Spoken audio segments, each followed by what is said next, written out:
Blake Thompson stared at his reflection in the mirror, adjusting his bolo tie with trembling fingers.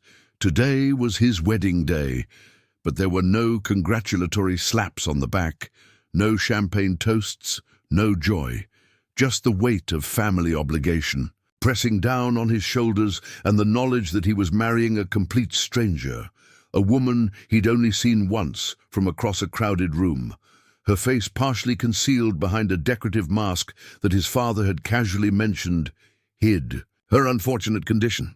Before we jump back in, tell us where you're tuning in from, and if this story touches you, make sure you're subscribed, because tomorrow I've saved something extra special for you. A business arrangement, his father had called it, in the same tone he used when discussing cattle futures or land acquisitions. The Prescott Ranch has the water rights we need, and old man Prescott's going soft in his twilight years. I want to see his daughter taken care of before he passes. Blake had protested, argued, and finally threatened to leave the family business altogether.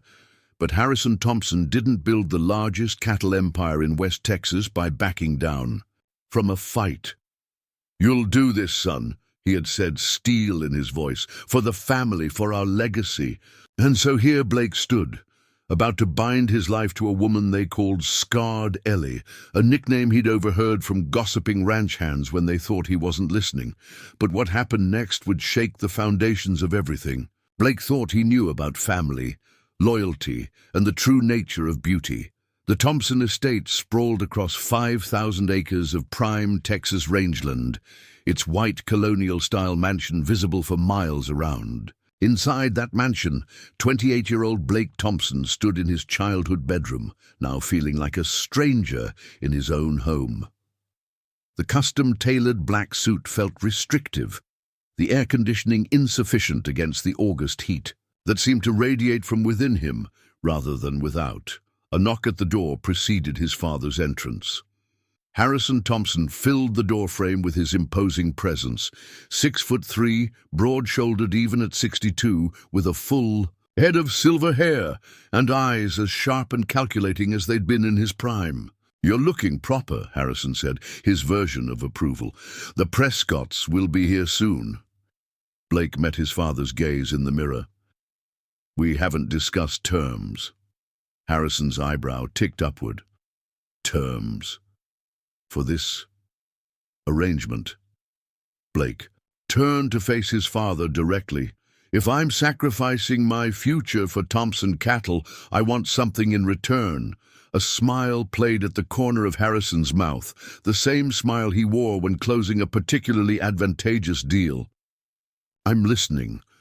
After the wedding, I want full control of the eastern expansion. No oversight, no weekly reports. My project, my way." Harrison studied his son for a long moment before extending his hand. "Deal." Blake shook it, feeling not triumph, but resignation. The Eastern Expansion project had been his passion for years.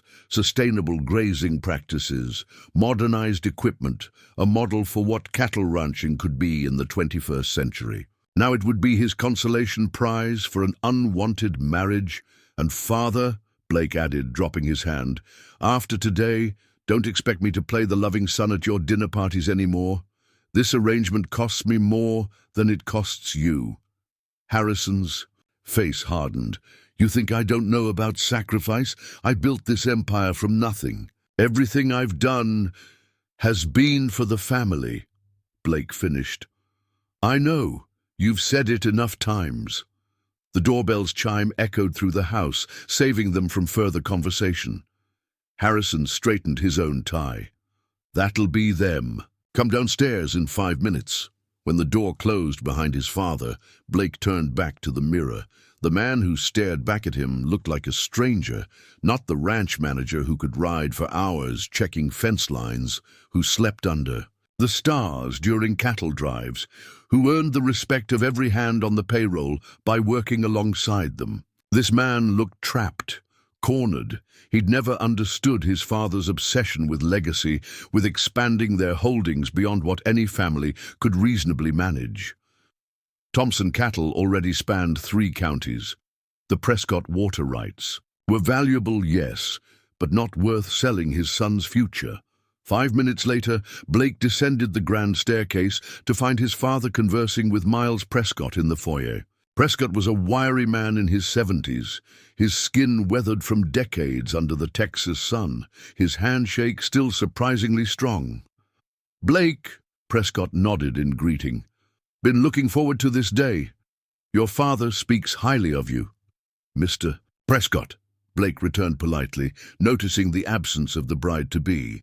"Is your daughter not joining us? Eleanor's in the drawing room with the Reverend and your mother." Girls understandably nervous. Prescott's expression softened slightly. "She's had a tough road. Appreciate you giving her this chance." Blake swallowed the bitter retort that sprang to mind. It wasn't Prescott's fault, not really. The old rancher was dying, pancreatic cancer according to local gossip, and worried about his daughter's future. In his generation, marriage was still the surest protection a father could arrange for his daughter. The drawing room fell silent when Blake entered. Reverend Morgan stood by the fireplace, Bible in hand, looking uncomfortable in the formal setting. Blake's mother Caroline sat on the settee, her perfectly coiffed blonde hair and designer dress, creating an image of aristocratic refinement she'd cultivated since marrying into the Thompson fortune. And beside her sat a woman in a simple white dress, her face partially concealed by an ornate half-mask decorated with small pearls and crystals. "Eleanor Prescott, Blake." His mother rose gracefully. "Come meet your bride." Eleanor stood as he approached, and Blake was struck by her posture, straight-backed, chin raised despite the mask that covered the left side of her face from forehead to cheekbone. She extended her hand, not in the passive gesture of a woman, expecting her hand to be kissed, but in the firm greeting of an equal. "Mr. Thompson," she said, her voice surprisingly melodic. "Thank you for accommodating my father's wishes." Blake took her hand, noting its strength and the calluses that spoke of work, not the manicured softness he expected. "Miss Prescott, it seems we're both accommodating our fathers today." A flicker of something, surprise, perhaps appreciation. For his honesty showed in her visible eye, a striking hazel that appeared almost amber in the room's lighting. "Shall we proceed?" Reverend Morgan asked, clearly eager to complete the uncomfortable ceremony and escape the tension filling the room. The wedding itself was brief, a sterile exchange of vows before the necessary witnesses, with no music, no flowers, no celebration. Blake found himself studying Eleanor throughout, trying to glimpse the person beneath the formal responses and the mask.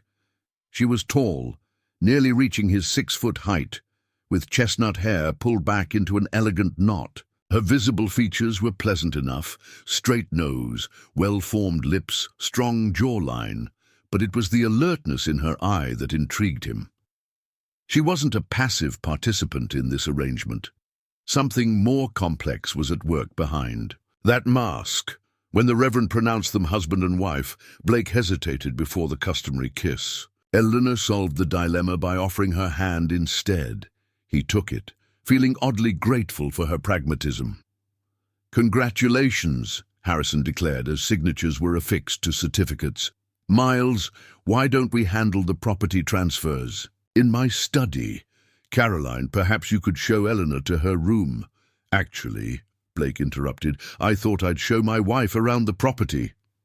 He emphasized the word wife slightly, watching his father's reaction. "Since this is her home now," Harrison looked momentarily nonplussed, but recovered quickly. "Of course, the paperwork can wait until dinner."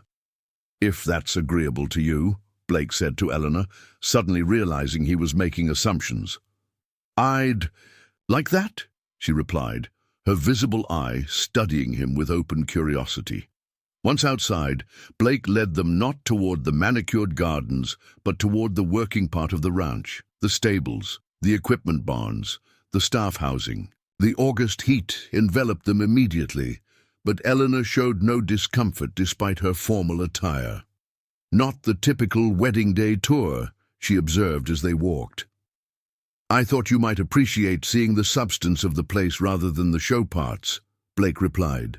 Since we're not pretending this is a typical wedding day.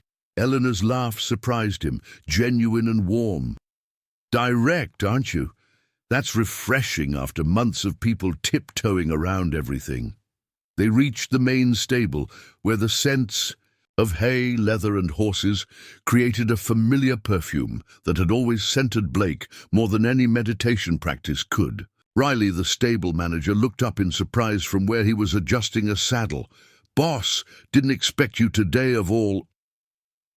His words faltered as he noticed Eleanor, his eyes flicking to her mask before he recovered. Mom, congratulations on your wedding day. Thank you, Eleanor replied, stepping forward without hesitation. Do you mind if I meet some of these beautiful animals? Riley glanced at Blake, who nodded. Course not, ma'am. This here's Thunderbolt, Mr. Blake's personal mount. Spirited fella, but gentle once he knows you. To Blake's surprise, Eleanor approached the stall confidently, speaking softly to the large chestnut quarter horse, who immediately extended his nose toward her. She stroked his muzzle with evident experience. He's magnificent, she said, looking back at Blake. Do you ride often? Preparing and narrating this story took us a lot of time, so if you are enjoying it, subscribe to our channel. It means a lot to us. Now back to the story. Every day, when I'm not traveling, Blake admitted. Do you ride, Mrs. Thompson? The name felt strange on his tongue.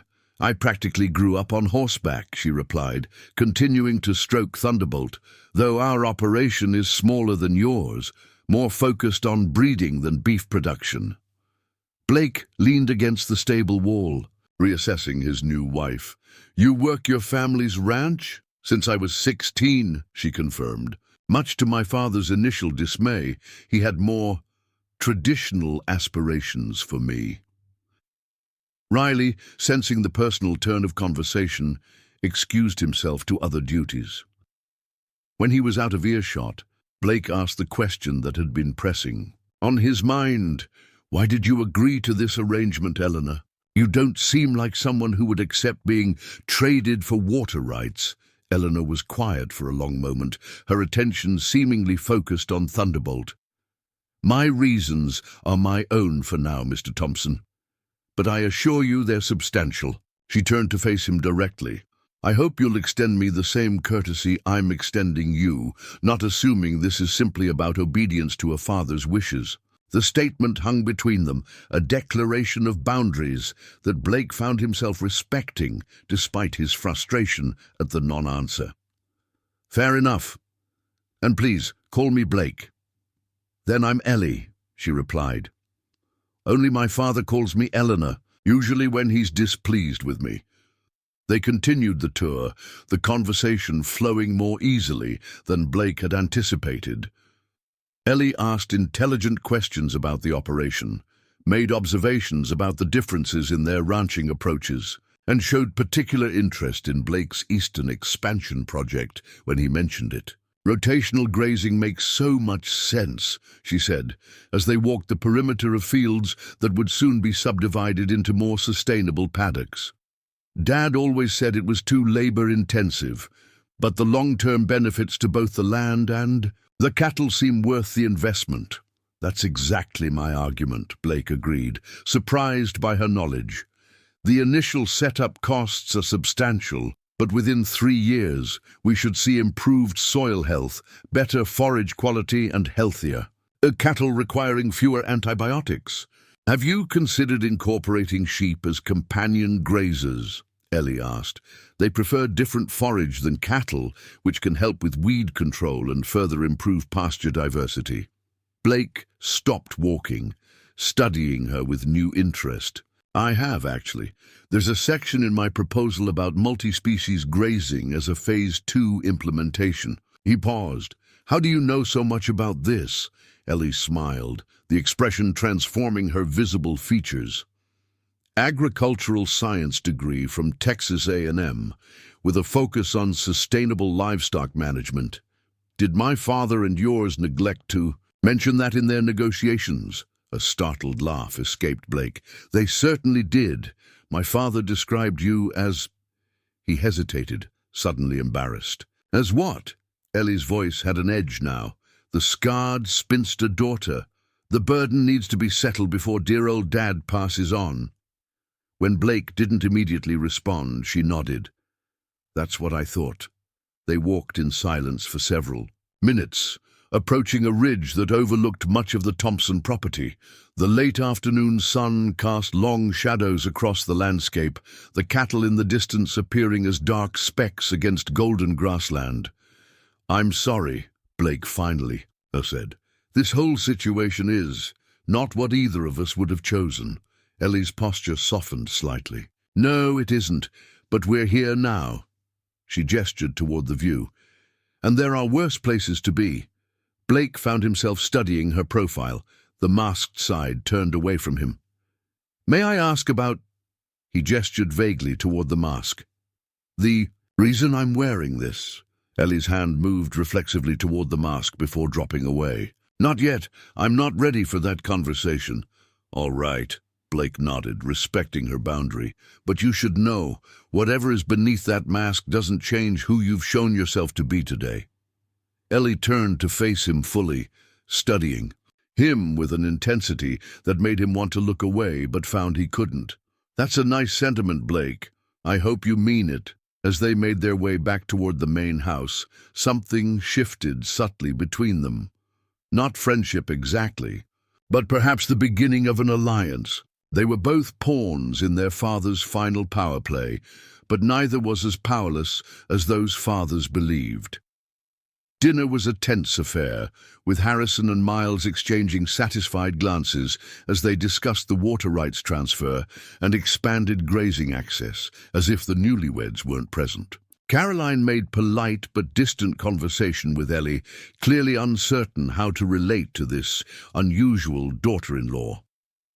Will you be removing the mask for the meal, dear? Caroline eventually asked during an awkward pause. No, Mrs. Thompson, Ellie replied pleasantly. I've adapted to eating with it. Blake noticed how deftly she maneuvered her fork and glass, minimizing the mask's interference. Years of practice, he realized. After dinner, Miles Prescott announced he would be returning to his own ranch. Got an early start tomorrow, he explained, kissing his daughter's cheek, the right, unmasked side. You'll be fine here, Eleanor. The Thompsons are good people. Blake watched Ellie's composed farewell to her father, noting the complexity in her expression, love tinged with something harder to define. When Miles had departed, Harrison raised his whiskey glass.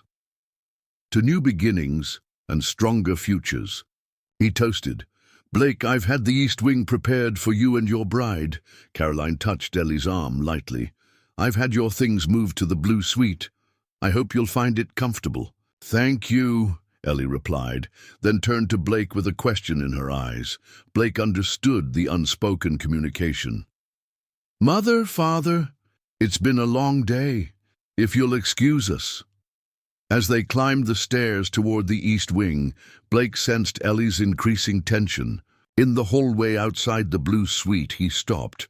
You should know that I don't expect, he began awkwardly. I appreciate that, Ellie cut him off.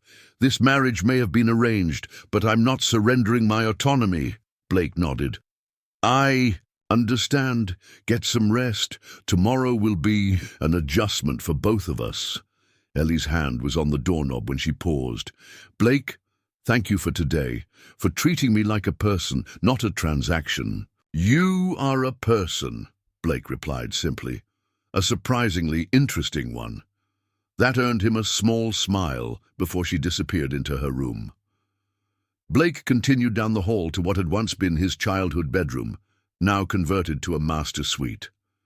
As he loosened his tie and sank into an armchair, he found himself more intrigued than resentful for the first time since his father had announced this arrangement. Who was Eleanor Prescott Thompson? What was she hiding? Not just beneath the mask, but behind her careful responses and controlled demeanor. And why would an educated, capable woman agree to this archaic arrangement? As Blake drifted towards sleep, one certainty formed in his mind. Whatever game was being played here, he was missing crucial pieces of information. Tomorrow, he would begin discovering what they were. Blake woke before dawn, a habit ingrained from years of ranch work. For a moment he forgot the previous day's events until memory rushed back. The ceremony, the mask, the woman now sleeping down the hall, who was legally his wife. He dressed quickly in work clothes rather than the business, attire his father preferred. If he was going to navigate this new reality, he needed the comfort of routine, the physical demands of ranch work to clear his head. The kitchen was quiet when he entered, but Lisa, the housekeeper who had been with the Thompsons for 20 years, was already preparing coffee. "Morning, Lisa," Blake greeted her, reaching for a mug from the cabinet. "Mr. Blake," she acknowledged with a nod, then hesitated. "I set out 2 breakfast trays. Wasn't sure if you'd want to eat with Mrs. Thompson." Privately, the title sounded foreign to his ears. Mrs. Thompson was his mother, not the stranger he'd married yesterday.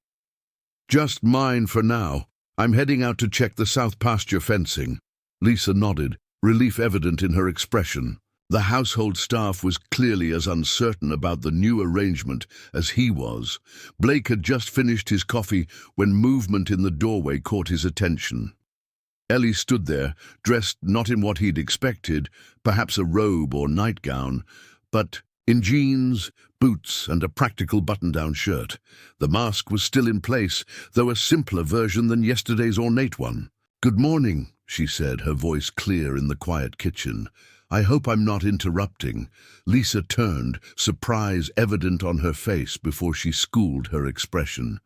"Mrs. Thompson, I was just about to bring your breakfast upstairs."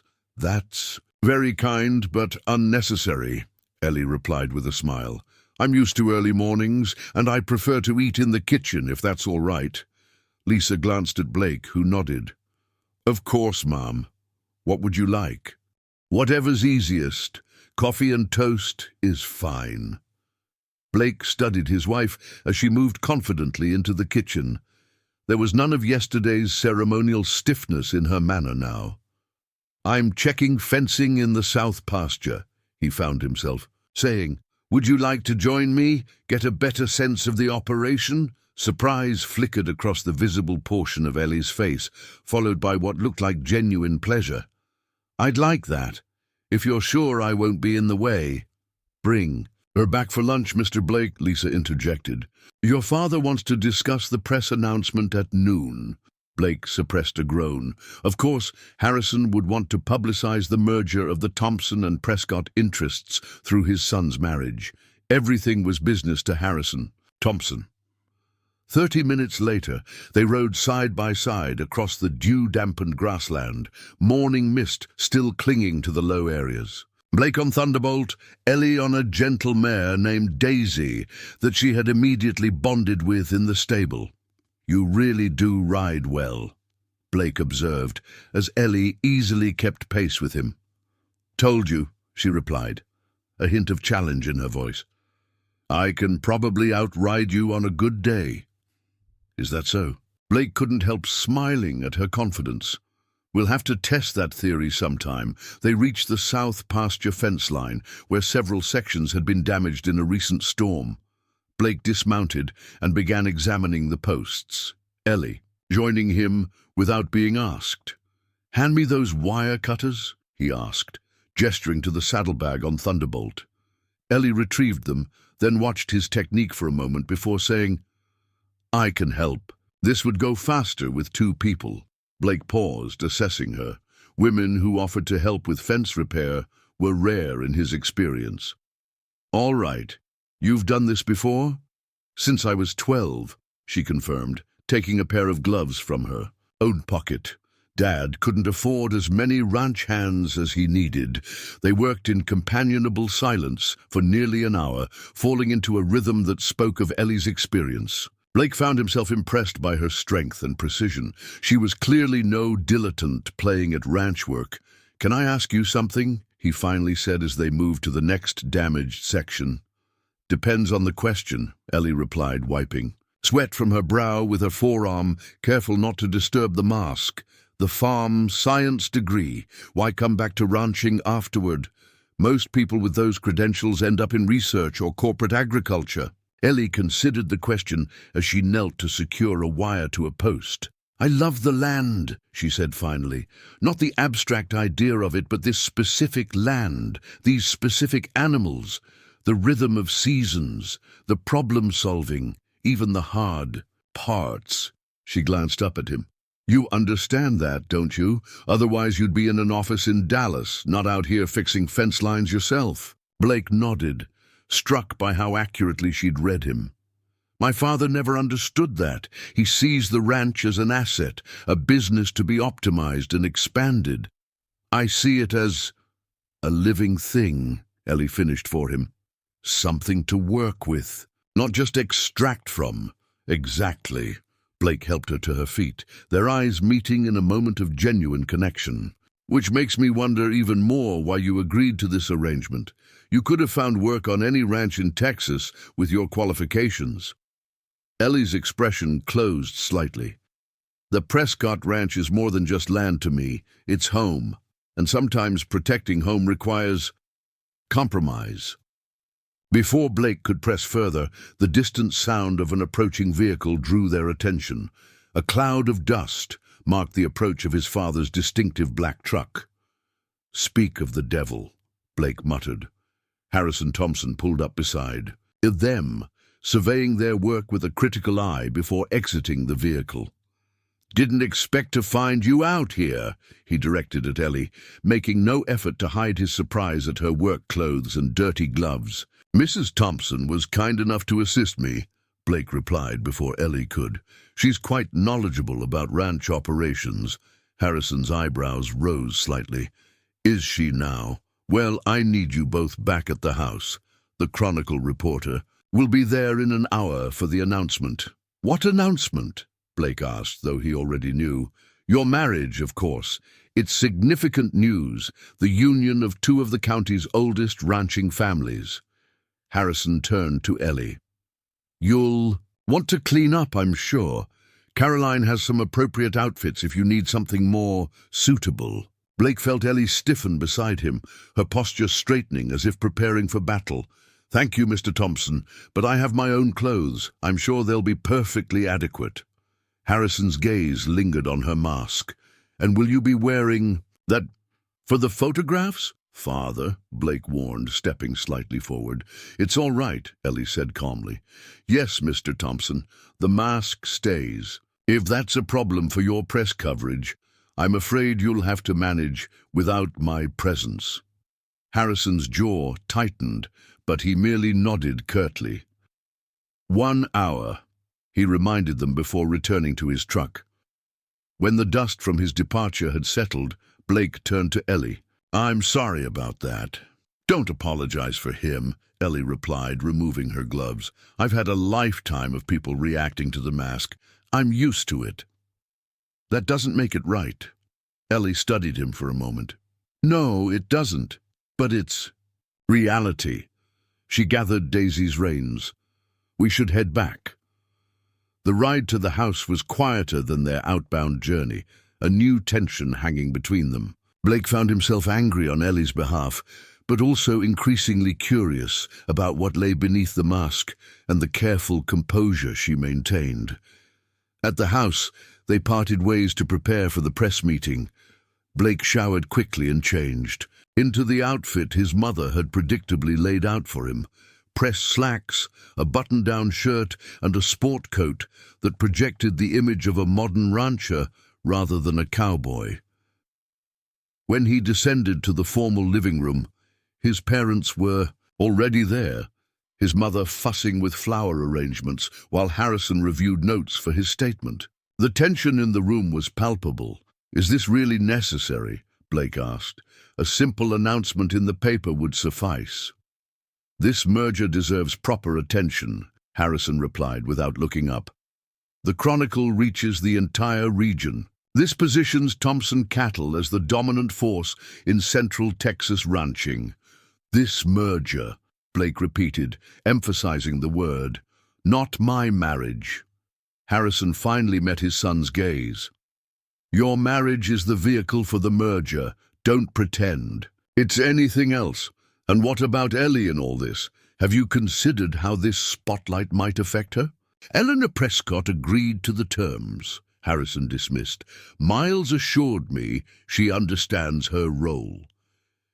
Blake was about to respond when Ellie herself appeared in the doorway, and the words died in his throat.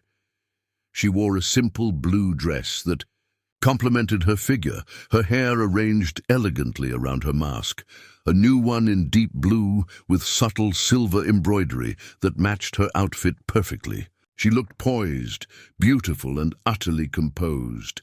Mrs. Thompson, Caroline rose, clearly relieved that Ellie had chosen appropriate attire. You look lovely. Thank you, Ellie replied politely, then turned to Harrison. Mr. Thompson, before the reporter arrives, I'd like to clarify something. I understand this is primarily a business announcement, but it's also ostensibly about a marriage. Blake and I should present a united front. Harrison's expression remained impassive.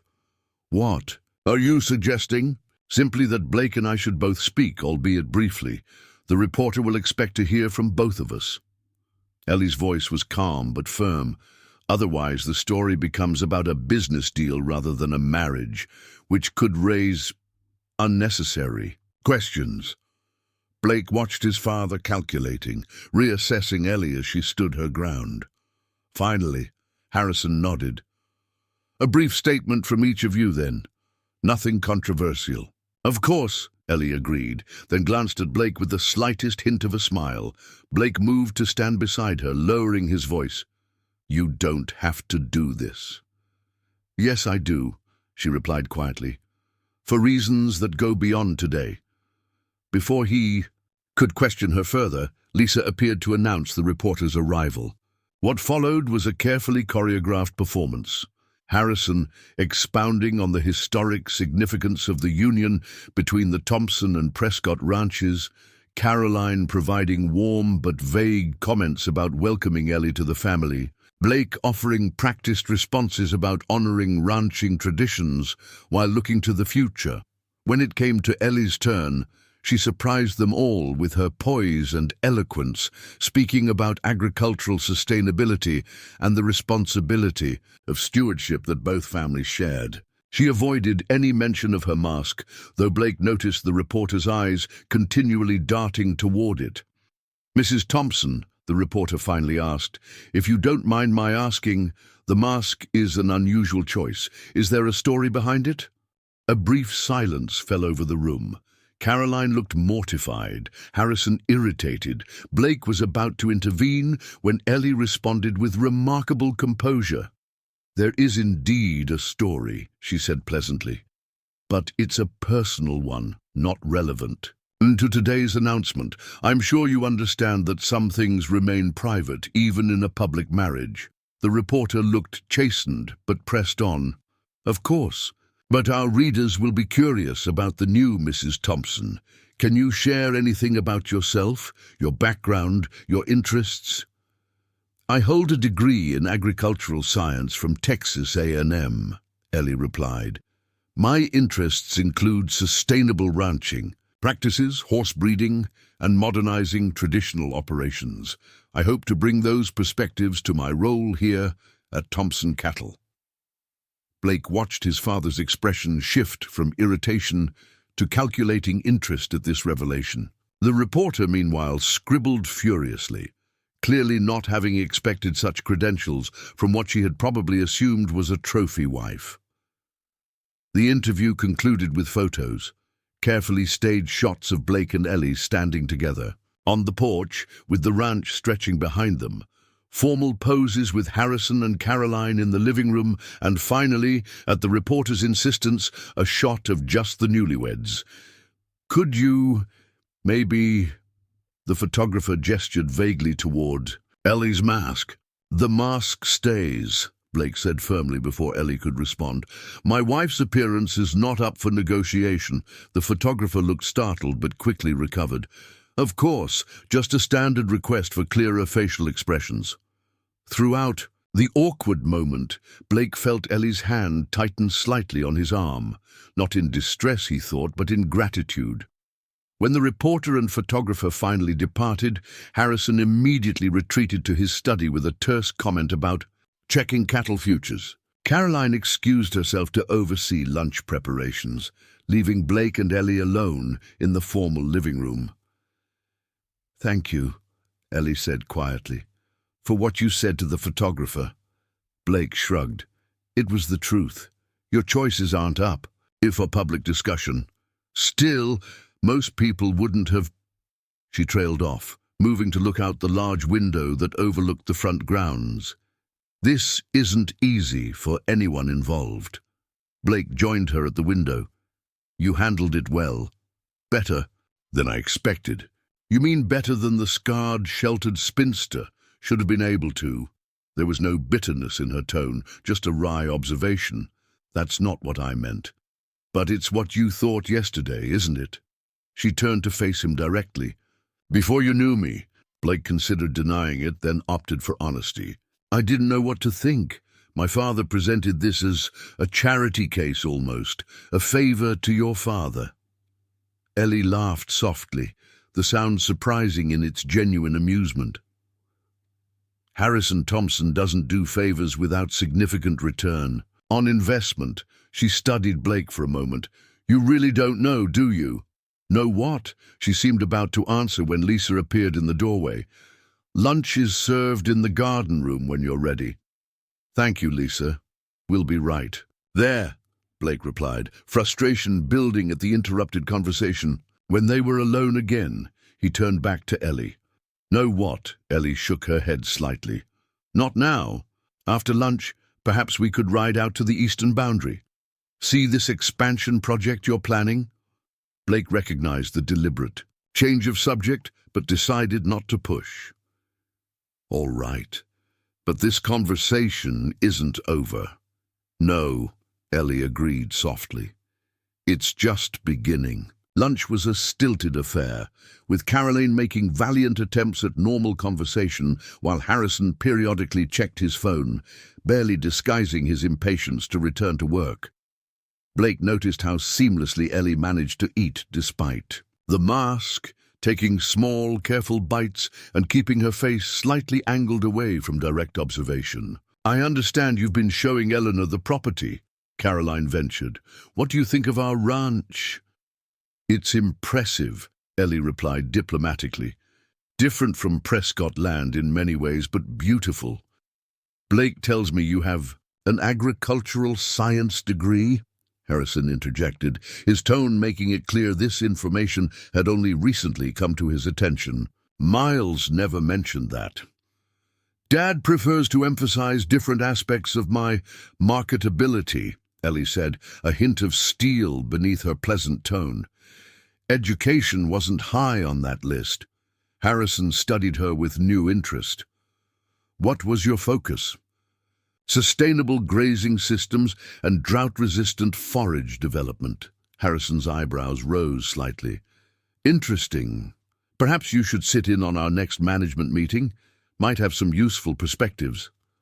Blake nearly choked on his water, having never heard his father invite an outsider, much less a woman, to a management meeting in all his years at the ranch. "I'd appreciate that opportunity," Ellie replied calmly, as if such invitations were commonplace. After lunch, true to his word, Blake took Ellie to see the eastern expansion.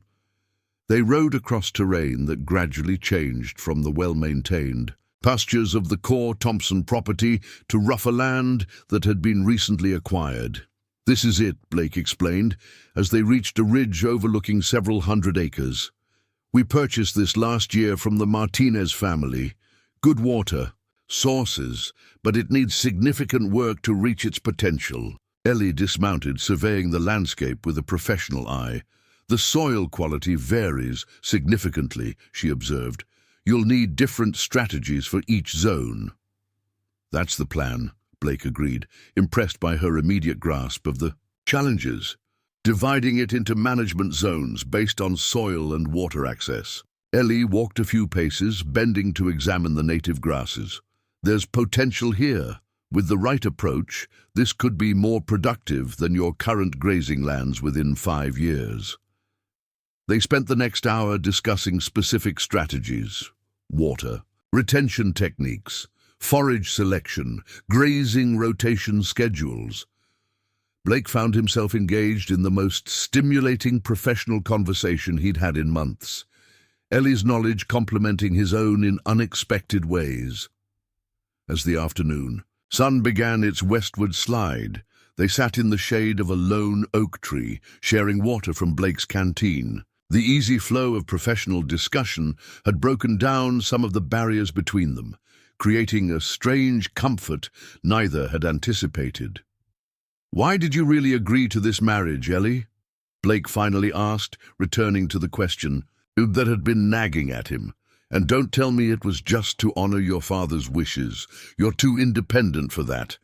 Ellie was quiet for a long moment, staring out at the landscape. "There's something you should know about the Prescott Ranch," she finally said. "Something your father knows, but you apparently don't." Blake frowned. "What's that?" "It's not just the water rights that make our land valuable." She turned to face him directly. 6 months ago, geological surveys confirmed what my grandfather always suspected. There's oil on Prescott land, a significant deposit that extends under the aquifer. Blake stared at her, processing this revelation. Oil, that would be worth millions, possibly billions. "Yes," Ellie nodded, "which makes the question not why I agreed to this marriage, but why your father wanted it so badly." She paused, watching understanding dawn on his face. The water rights were just the beginning. This merger gives Thompson Cattle potential access to those mineral rights if they're developed. But why would your father agree to essentially give away that future wealth? Even to secure your future? Ellie's hand moved unconsciously toward her mask. "Because he believes no one else would have me. And because he doesn't know I'm aware of the oil deposit. The survey results came to me first, and I kept them to myself." Blake's mind raced with implications. "So you agreed to this marriage, knowing about the oil, while letting your father think he was securing your future before he died?" "I agreed to this marriage to protect the land," Ellie corrected firmly. "If word got out about the oil before proper environmental safeguards were in place, the damage to the aquifer and surrounding ecosystem could be catastrophic." She held his gaze steadily. "I needed time and resources to ensure any development happens responsibly. Resources the Prescott Ranch doesn't have, but Thompson Cattle does. And you didn't think to just tell me this before the wedding? Would you have believed me? Or would you have assumed I was trying to escape the arrangement?" Ellie challenged. "I needed to understand what kind of man you are first. Whether you could be trusted with this information." Blake felt a complex mixture of emotions: admiration for her strategy, irritation at being manipulated, and a growing respect for the intelligence behind those thoughtful eyes. "And what have you decided? Can I be trusted?" A small smile played at the visible corner of Ellie's mouth. "I'm telling you now, aren't I?" As the Texas sunset painted the sky in brilliant oranges and deep purples, Blake and Ellie rode back to the main house in contemplative silence. The revelation about the oil deposits had shifted something fundamental between them. They were no longer just two people trapped in an arrangement, but potential allies in a complex game where neither fully understood all the players or rules. "My father will expect me at dinner," Blake finally said as they approached the stables, "but afterward, we need to talk more about this. The implications are significant," Ellie finished. "I know. There's more you need to understand." Riley emerged from the stable to take their horses, his eyebrows rising slightly at their dusty appearance and serious expressions. "Good ride, Mr. Blake, Mrs. Thompson." "Very informative," Blake replied, helping Ellie dismount. though she clearly didn't need assistance.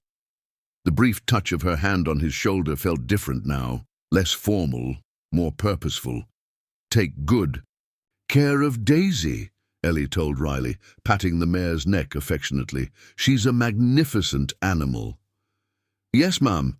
She seems to have taken to you already." Blake noticed the genuine warmth in Riley's voice.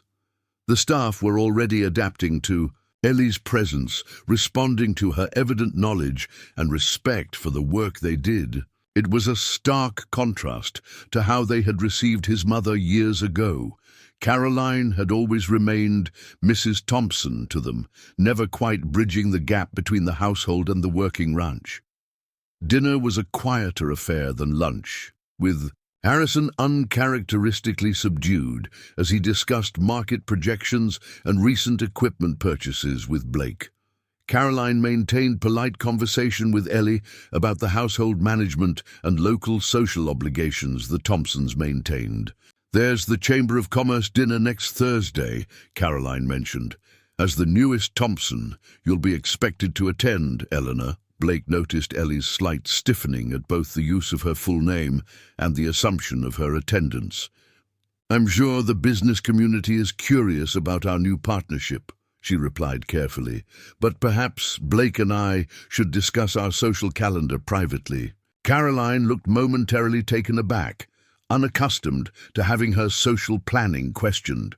"Well, certainly, but the RSVPs are due tomorrow." "We'll let you know in the morning, Mother," Blake interjected, surprising himself with his support of Ellie's position. Typically, he simply acquiesced to his mother's social orchestrations to avoid conflict. Harrison looked between them with narrowed eyes, clearly noting the unified front. "The chamber dinner is important for business relationships," he stated. "I expect both of you there." "We understand its importance," Ellie replied before Blake could speak. "We'll certainly take that into consideration."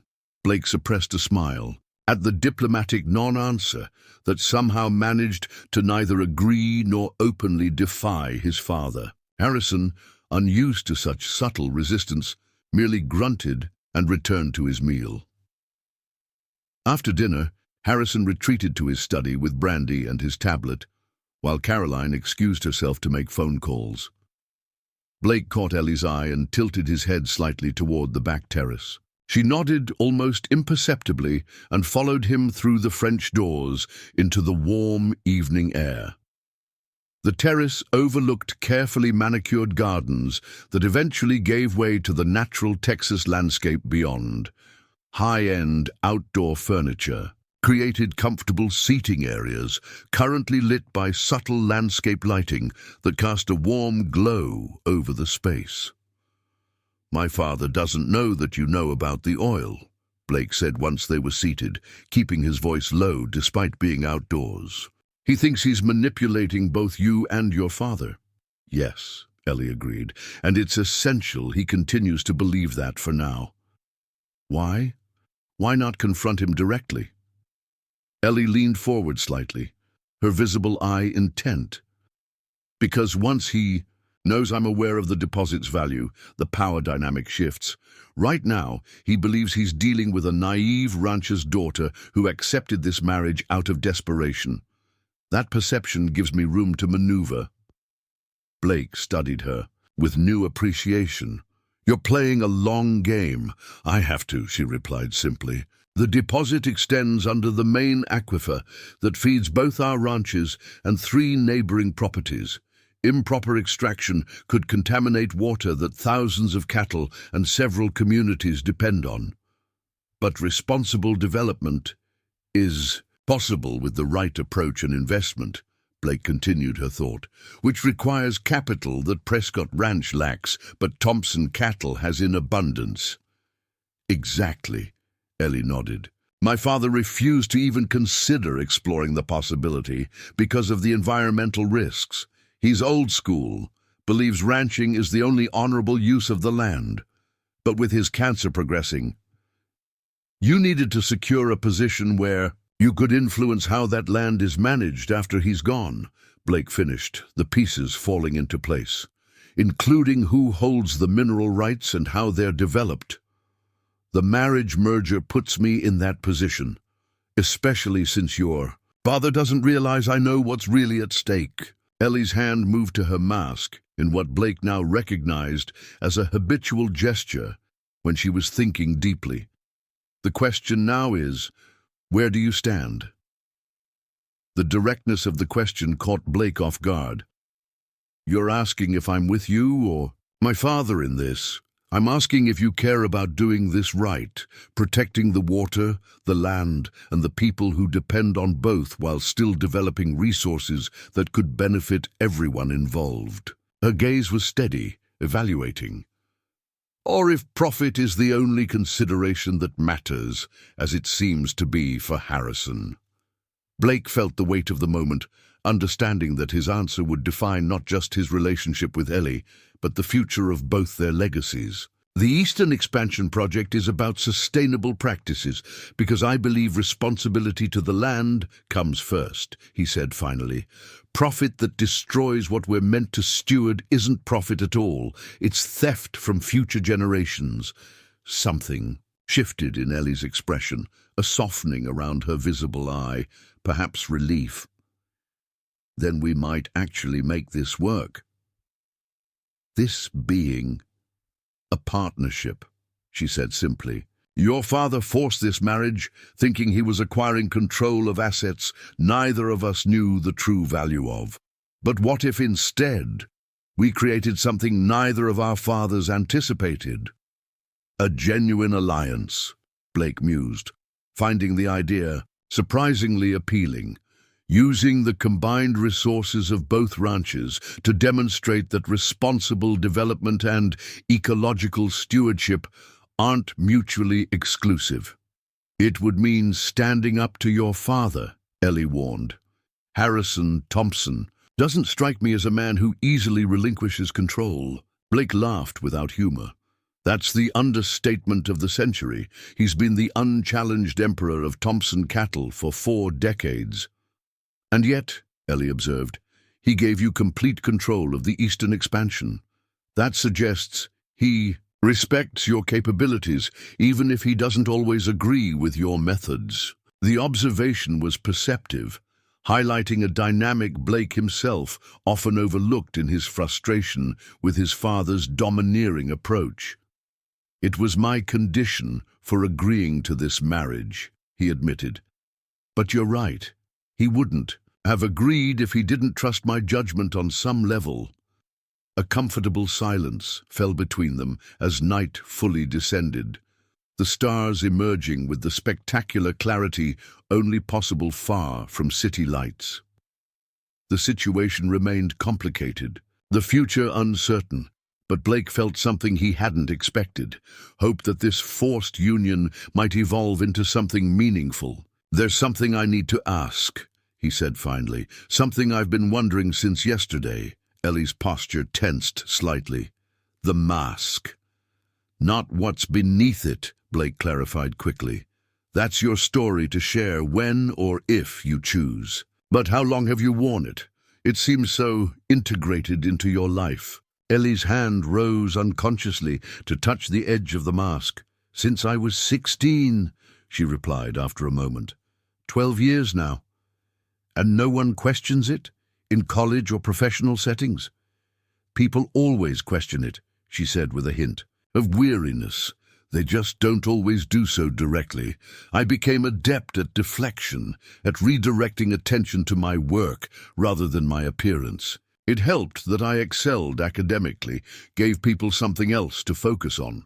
Blake nodded, understanding better now her composure during the press interview. You've had a lot of practice handling public scrutiny. Necessity is an excellent teacher, Ellie replied with a slight smile. Though I admit marriage puts me in a new category of visibility I'm still adjusting to. For what it's worth, Blake said carefully, I think you handled the reporter better than anyone could have expected. Even my father was impressed, though he'd never admit it. High praise indeed, Ellie laughed softly. Speaking of your father, he'll be wondering why we're out here having such an extended conversation on our second day of marriage. The implication hung in the air between them, bringing a sudden awareness of their unusual situation. Legally married strangers, now conspirators in a plan neither had anticipated yesterday. Let him wonder, Blake decided, but you're right. We should continue this conversation somewhere more private. The study in the East Wing is rarely used by anyone but me. They made their way through the house, nodding politely to Caroline, who watched them pass with poorly concealed curiosity. The East Wing study was Blake's personal retreat, bookshelves filled with agricultural texts and environmental science journals, rather than the hunting trophies and business biographies that dominated his father's study.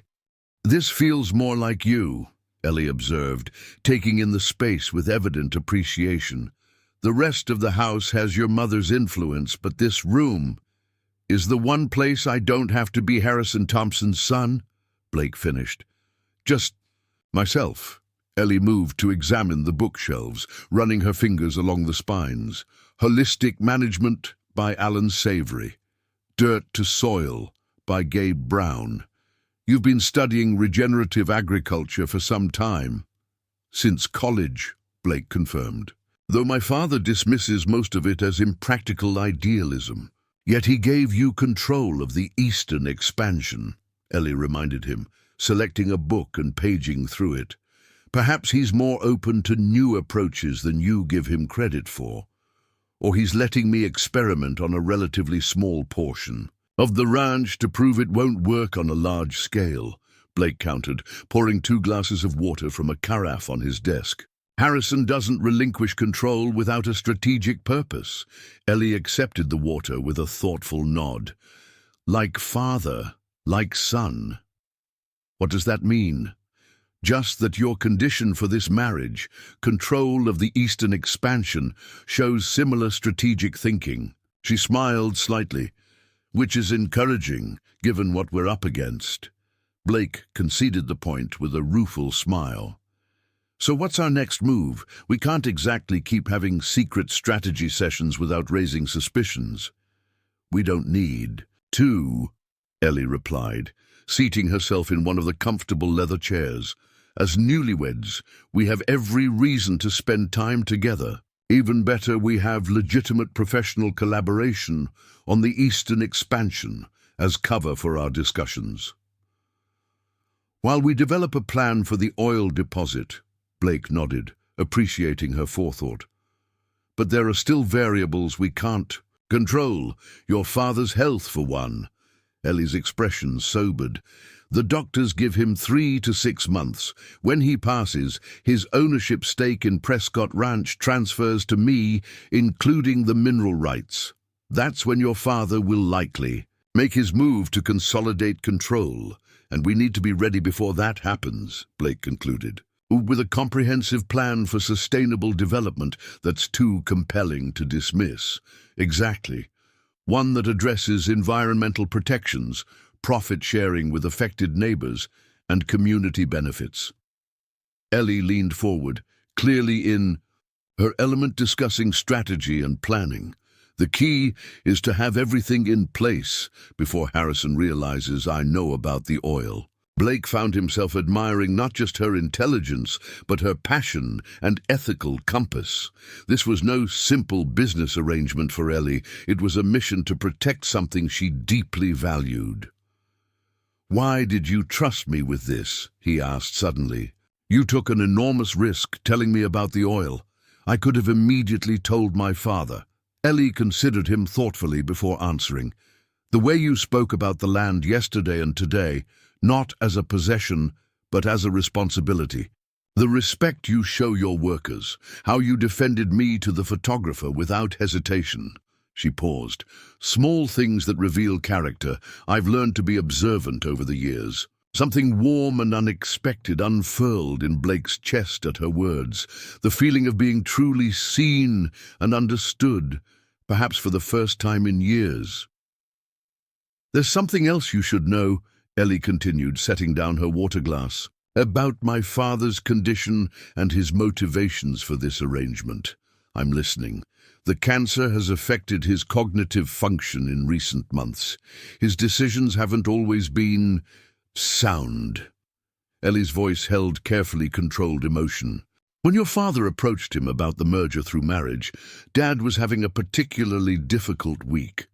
I'm not certain he fully comprehended what he was agreeing to. Blake frowned. Are you saying my father took advantage of your father's diminished capacity? I'm saying Harrison Thompson is a shrewd businessman who recognized an opportunity and seized it, Ellie replied diplomatically. I don't know if he was aware of the extent of my father's cognitive decline. But you went along with it anyway, Blake observed. Why not contest it, especially if your father wasn't fully competent?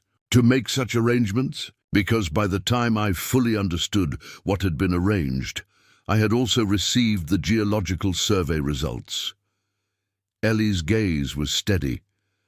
Fighting the marriage would have meant revealing why the Prescott land was suddenly worth fighting for, which would have exposed the oil discovery before I had any protections in place. Blake nodded slowly, the complex chess game she'd been playing becoming clearer. So you chose to sacrifice your freedom to protect the larger goal? I wouldn't call it sacrifice, Ellie corrected him. Strategic compromise, perhaps. And now that I know you better, not as much of a compromise as I initially feared. The compliment, delivered so matter-of-factly, caught Blake by surprise.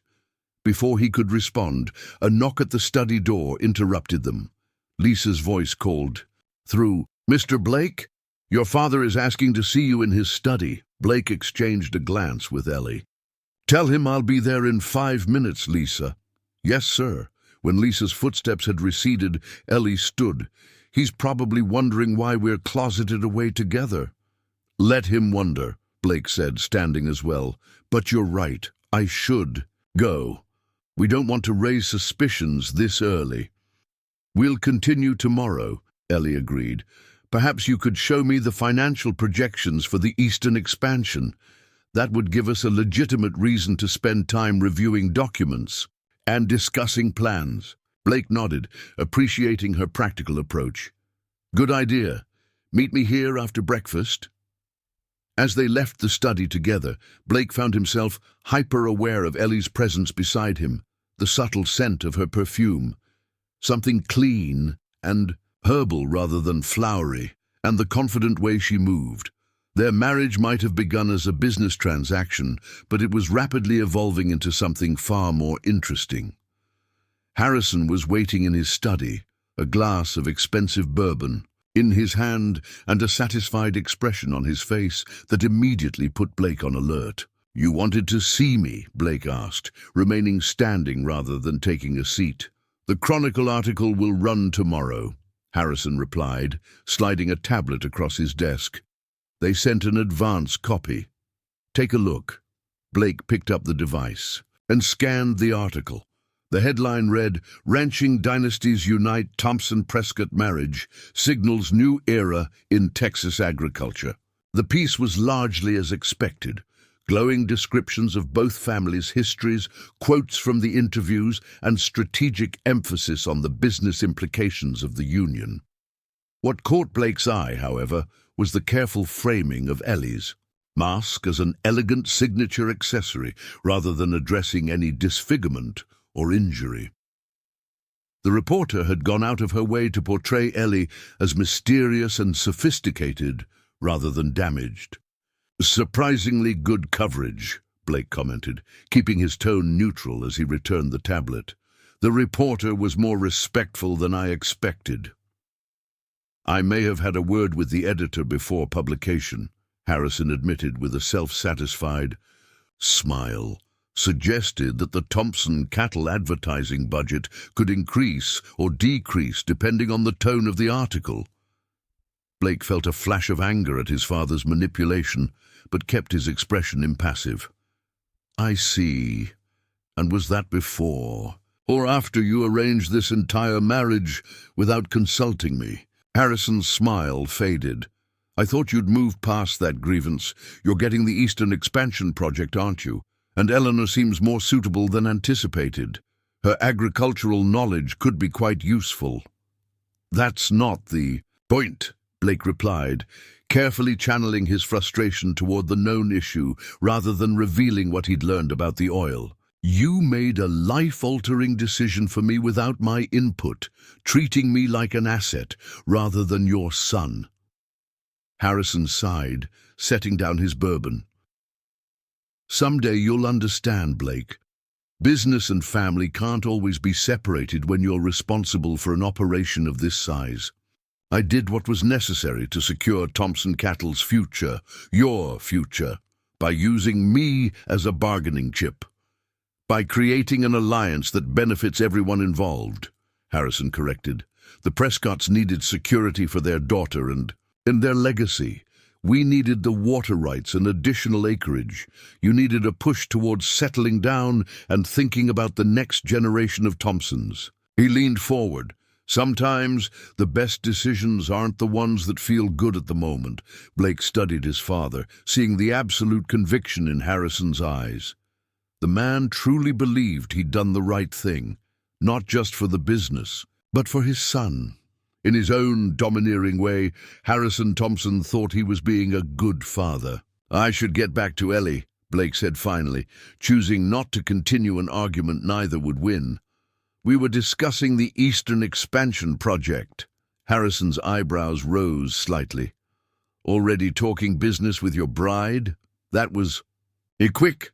She has relevant expertise, Blake replied evenly, and since you've made her my wife, I might as well benefit from her knowledge. A pleased expression crossed Harrison's face. That's the pragmatic thinking I like to see. Make the best of the situation. Good night, Father, Blake said, turning to leave before his expression could betray his thoughts. Blake, Harrison called as he reached the door. I know this isn't how you would have chosen to start a marriage, but give it time. You might find Eleanor Prescott brings unexpected value to Thompson Cattle and to your life. Blake nodded, without commenting, closing the door behind him with careful restraint. His father had no idea just how accurate that prediction might prove to be, though not in the way Harrison intended. As Blake walked back toward the East Wing, his thoughts were filled with the complexities of his new situation. 24 hours ago, he had been a reluctant groom, marrying a stranger out of family obligation. Now he was a co-conspirator with that same woman, planning to challenge his father's authority and remake both their inherited legacies. And somewhere, amid the strategic discussions and revealed secrets, Blake had begun to genuinely like Ellie Prescott Thompson, her intelligence, her courage, her principles. The mask that had initially seemed the most notable thing about her now barely registered in his awareness. What remained to be seen was whether they could truly trust each other when the stakes inevitably rose higher. For now, their interests aligned, but Blake had learned through years of watching his father's business dealings that alliances could fracture when tested by pressure or opportunity. As he neared Ellie's door, he paused, tempted to knock and continue their conversation. But it was late, and they both needed time to process the day's revelations. Tomorrow would be soon enough to begin building their partnership in earnest. The question that followed Blake to his own room, however, remained unanswered. Was this unexpected connection with Ellie merely strategic convenience, or the beginning of something neither of them had anticipated when they reluctantly spoke their vows? Morning arrived with the distant lowing of cattle and the rich aroma of coffee wafting through the East Wing. Blake woke earlier than usual, his mind already racing with plans and possibilities that had crystallized during the night. The revelations of the previous day had transformed his perspective. His unwanted marriage now represented an unexpected opportunity to reshape both families' legacies. He dressed quickly in work clothes rather than the business attire Harrison preferred, determined to maintain his usual ranch routines despite the extraordinary circumstances. When he entered the kitchen, He was surprised to find Ellie already there, similarly dressed for ranch work and engaged in conversation with Lisa and Miguel, the Thompsons' longtime groundskeeper. The irrigation system in the South Garden isn't as efficient as it could be, Ellie was saying, sketching something on a notepad. A drip system here and here would reduce water usage by at least 30% while improving plant health. Miguel leaned over her drawing with evident interest. I've been saying the same thing for years, but Mrs. Thompson prefers the traditional sprinklers. Perhaps we could set up a test area, Ellie suggested. Demonstrate the results before proposing a full conversion. Good morning, Blake interrupted, intrigued by this glimpse of Ellie seamlessly integrating herself into the household operations. All three looked up, with Lisa and Miguel straightening slightly at his presence, while Ellie merely offered a warm smile. Blake, Miguel was just showing me the gardens and explaining some of the water management challenges. Mrs. Thompson has excellent ideas, Miguel added, respect evident in his tone. Very practical. Blake poured himself coffee, noting how quickly Ellie had earned the staff's approval, something his mother had never quite managed in all her years at the ranch. I'm not surprised. Ellie has a gift for seeing possibilities others miss. Their eyes met briefly over his coffee mug, the double meaning of his words hanging between them. Something subtle shifted in her expression. Appreciation, perhaps, for his acknowledgement of her capabilities. I thought we might review those expansion projections this morning, Blake continued casually, unless you had other plans. That sounds perfect, Ellie replied.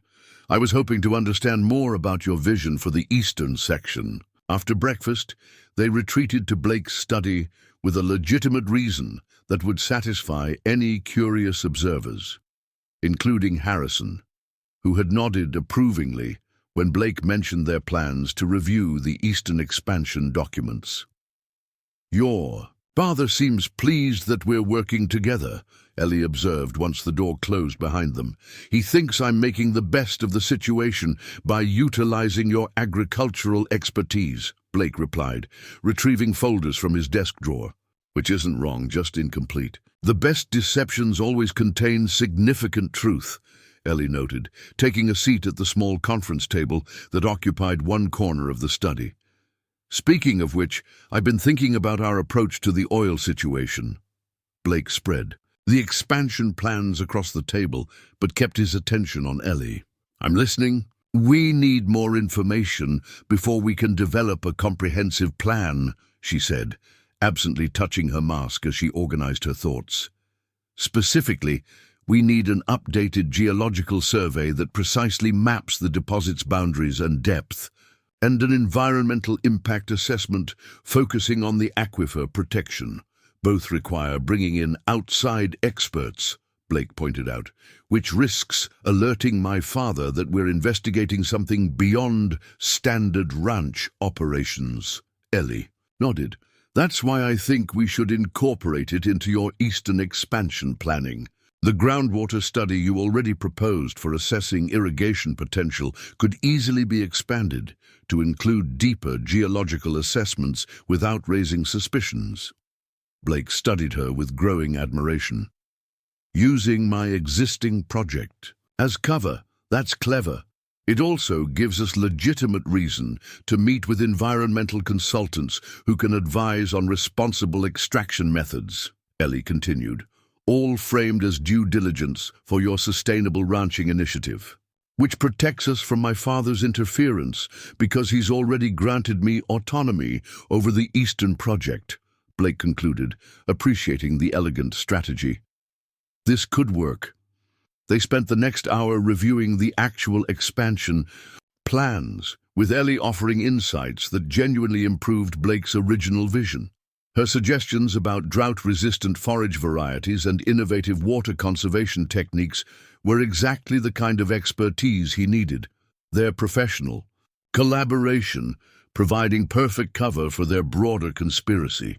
These projection models are impressive, Ellie commented, studying the financial spreadsheets Blake had developed. You've accounted for variables most ranchers overlook. I learned from watching my father's mistakes, Blake admitted. Harrison's always been focused on quick returns rather than long-term sustainability. It's made Thompson cattle profitable, but created problems we're still addressing. Overgrazing, water quality issues, soil depletion. That's the fundamental tension here, isn't it? Ellie observed, between immediate profit and generational stewardship. Exactly. And it's the same tension we'll face with the oil deposit, Blake agreed. Conventional development would maximize short-term returns, but potentially create environmental problems that last centuries. Their discussion was interrupted by a knock. At the door, Blake quickly rearranged the papers to hide anything that might seem suspicious before calling, "Come in." Harrison entered, his expression unreadable as he took in the scene, his son and daughter-in-law surrounded by expansion plans, clearly deep in professional discussion. "I see you two are hard at work," he commented, his tone carefully neutral. "Find anything interesting in Blake's projections, Eleanor?" "Several things," Ellie replied without hesitation. "His rotational grazing model is particularly innovative. I was just suggesting some refinements based on research from my graduate studies."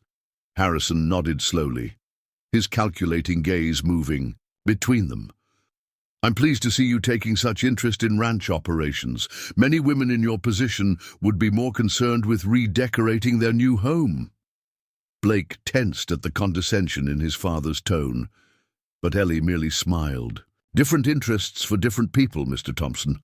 I've always found agricultural science more compelling than interior design."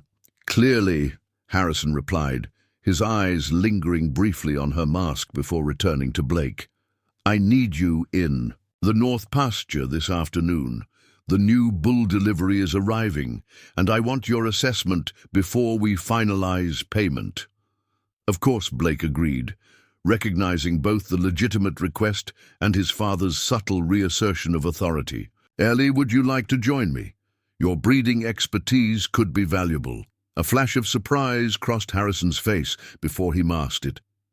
"That's not necessary. I'm sure Eleanor has other matters to attend to." "Actually, I'd be very interested," Ellie countered smoothly. "Cattle genetics was one of my research focuses at A&M, unless you'd prefer I not participate, Mr. Thompson." The challenge was subtle, but unmistakable. Harrison found himself in the awkward position of either explicitly excluding his new daughter-in-law or accepting her involvement in what had traditionally been male-dominated ranch business. "By all means," he finally conceded with a tight smile. "Two expert opinions are better than one. The delivery is expected at 2. After Harrison departed, Blake turned to Ellie with newfound respect. "That was masterfully handled." "Your father expects demure compliance," she replied, a hint of steel beneath her calm exterior. "It's better to establish boundaries early in any relationship," Blake laughed softly. "I've known him my entire life and rarely managed to outmaneuver him that effectively." "You have history that complicates things," Ellie observed, returning her attention to the expansion documents. "I have the advantage of being new to the dynamic." They continued their work until lunch, developing both the legitimate expansion plans and, in carefully coded language, their strategy for investigating the oil deposit. By the time they joined Caroline in the dining room, they had established a clear timeline and division of responsibilities that would appear entirely focused on sustainable ranching to any outside observer. Caroline seemed surprised by their animated discussion of agricultural techniques, but made valiant attempts to participate. "I understand you'll be joining Blake and Harrison to evaluate the new breeding stock this afternoon," she commented to Ellie. "That's unusual." "Ellie has significant expertise in cattle genetics," Blake explained, before Ellie could respond. "Her input will be valuable." "Of course," Caroline replied, though her expression suggested she found the situation perplexing. Will you be attending the chamber dinner on Thursday as well, Eleanor? I need to confirm numbers today. Blake glanced at Ellie, silently communicating that the decision was hers. Yes, I will, Ellie decided after a moment's consideration. It seems an appropriate opportunity to meet the local business community. Caroline's relief was palpable. Wonderful. I've taken the liberty of scheduling a fitting with my dressmaker tomorrow. For the event, she added, her eyes flickering to Ellie's mask. That's very thoughtful, Ellie replied evenly, though I do have suitable formal wear already. I'm sure you do, dear, Caroline said with the slightly patronizing tone of a woman who believed no one from outside her social circle could possibly understand proper attire. But Madame Josephine is simply the best in the region. She can also help with accessories that might complement your situation.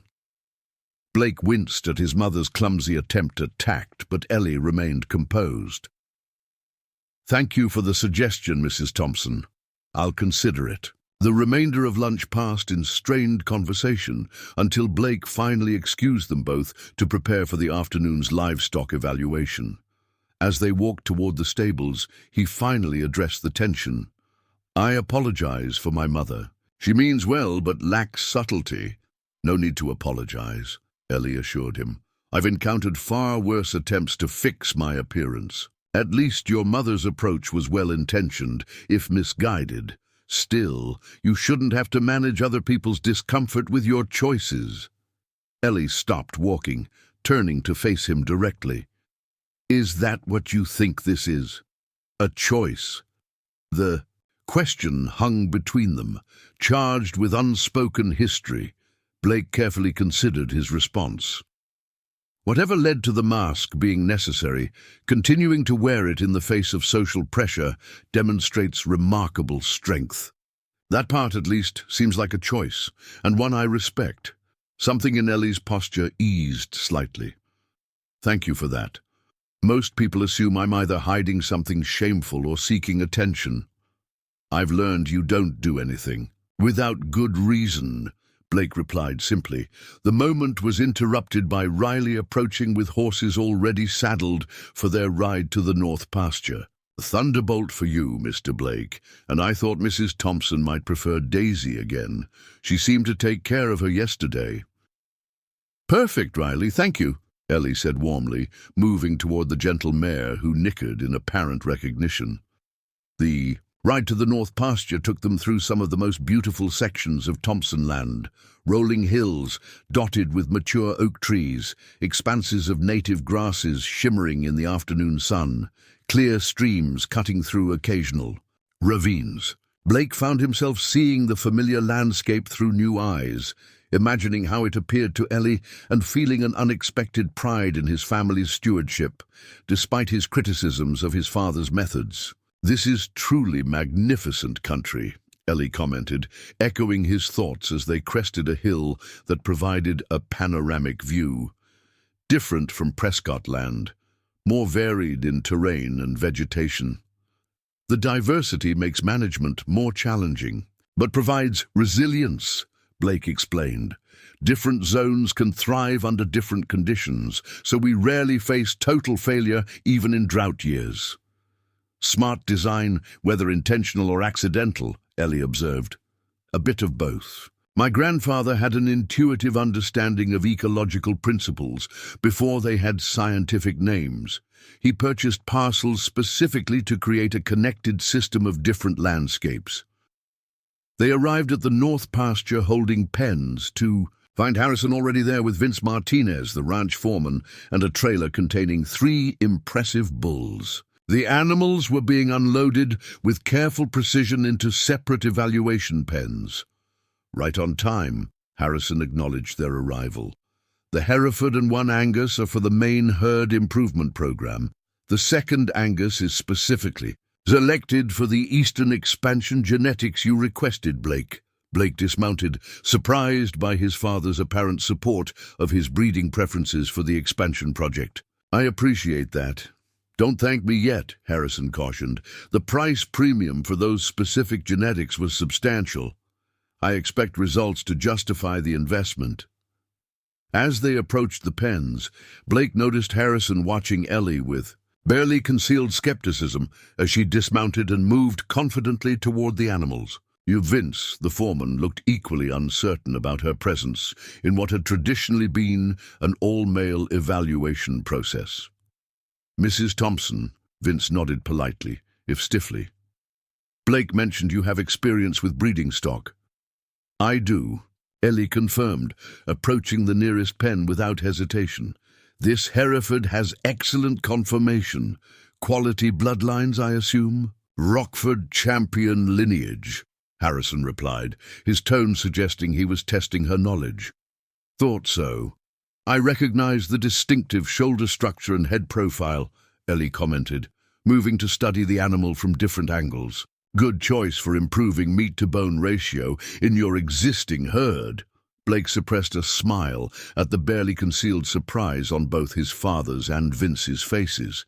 Ellie's assessment was precisely accurate and demonstrated knowledge only someone truly versed in cattle breeding would possess.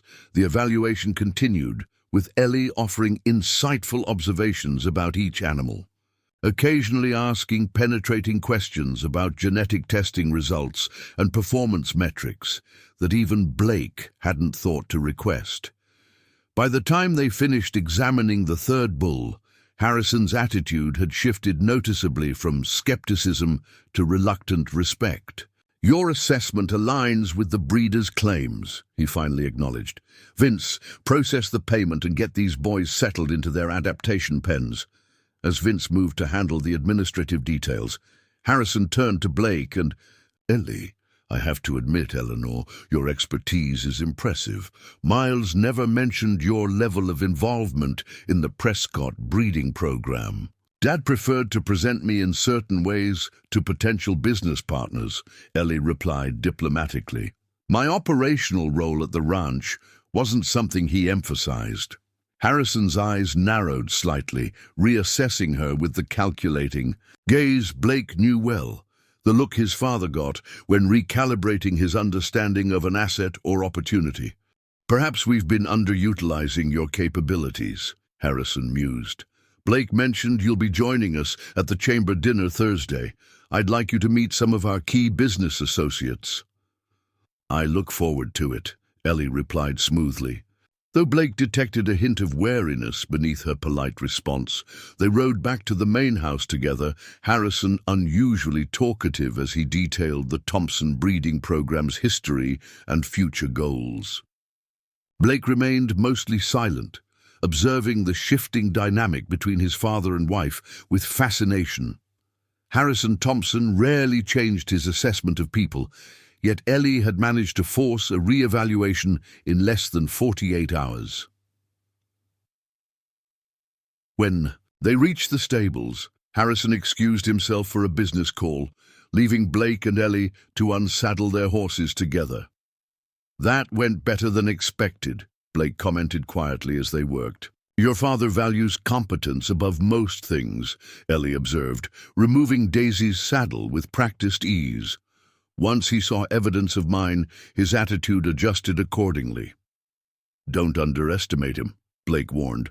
"He's reassessing your value to Thompson cattle, not necessarily respecting you as a person." "I'm counting on that," Ellie replied with a slight smile. "The more he sees me as a valuable asset rather than just your wife, the more access I'll have to information and influence we need." Blake paused in brushing down Thunderbolt, struck again by her strategic thinking. "You've planned this carefully, haven't you?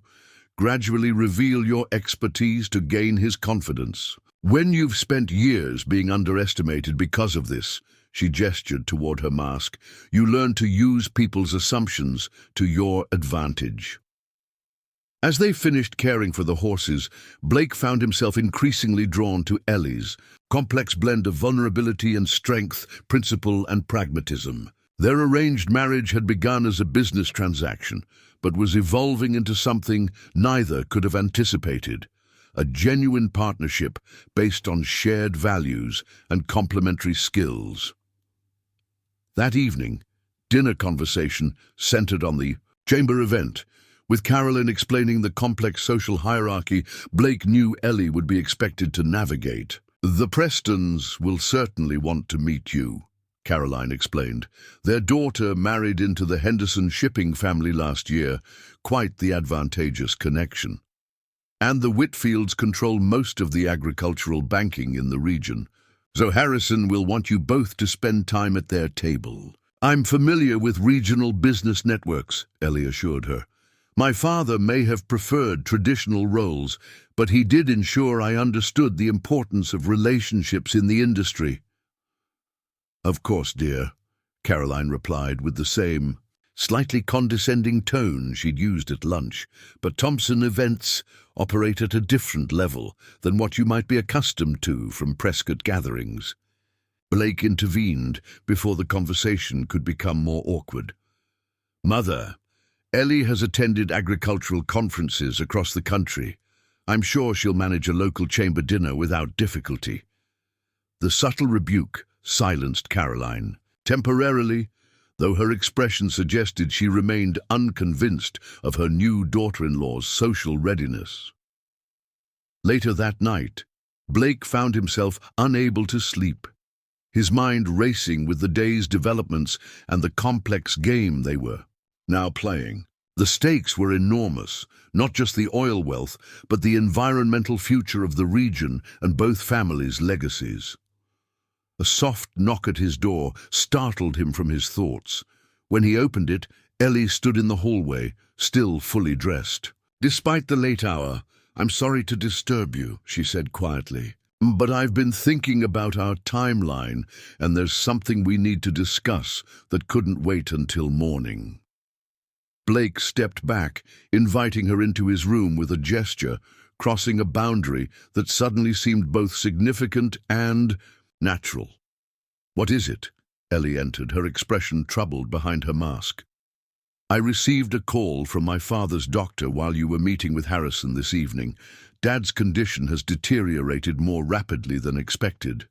They're giving him weeks now, not months, weeks," Blake repeated, processing the gravity of this development. "That changes everything." Ellie nodded, her composed exterior showing small cracks of genuine distress.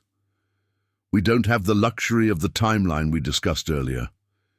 If my father passes, before we have our plans in place, Harrison will move quickly to assert control." Blake finished her thought, gesturing for her to sit in one of the armchairs by the window.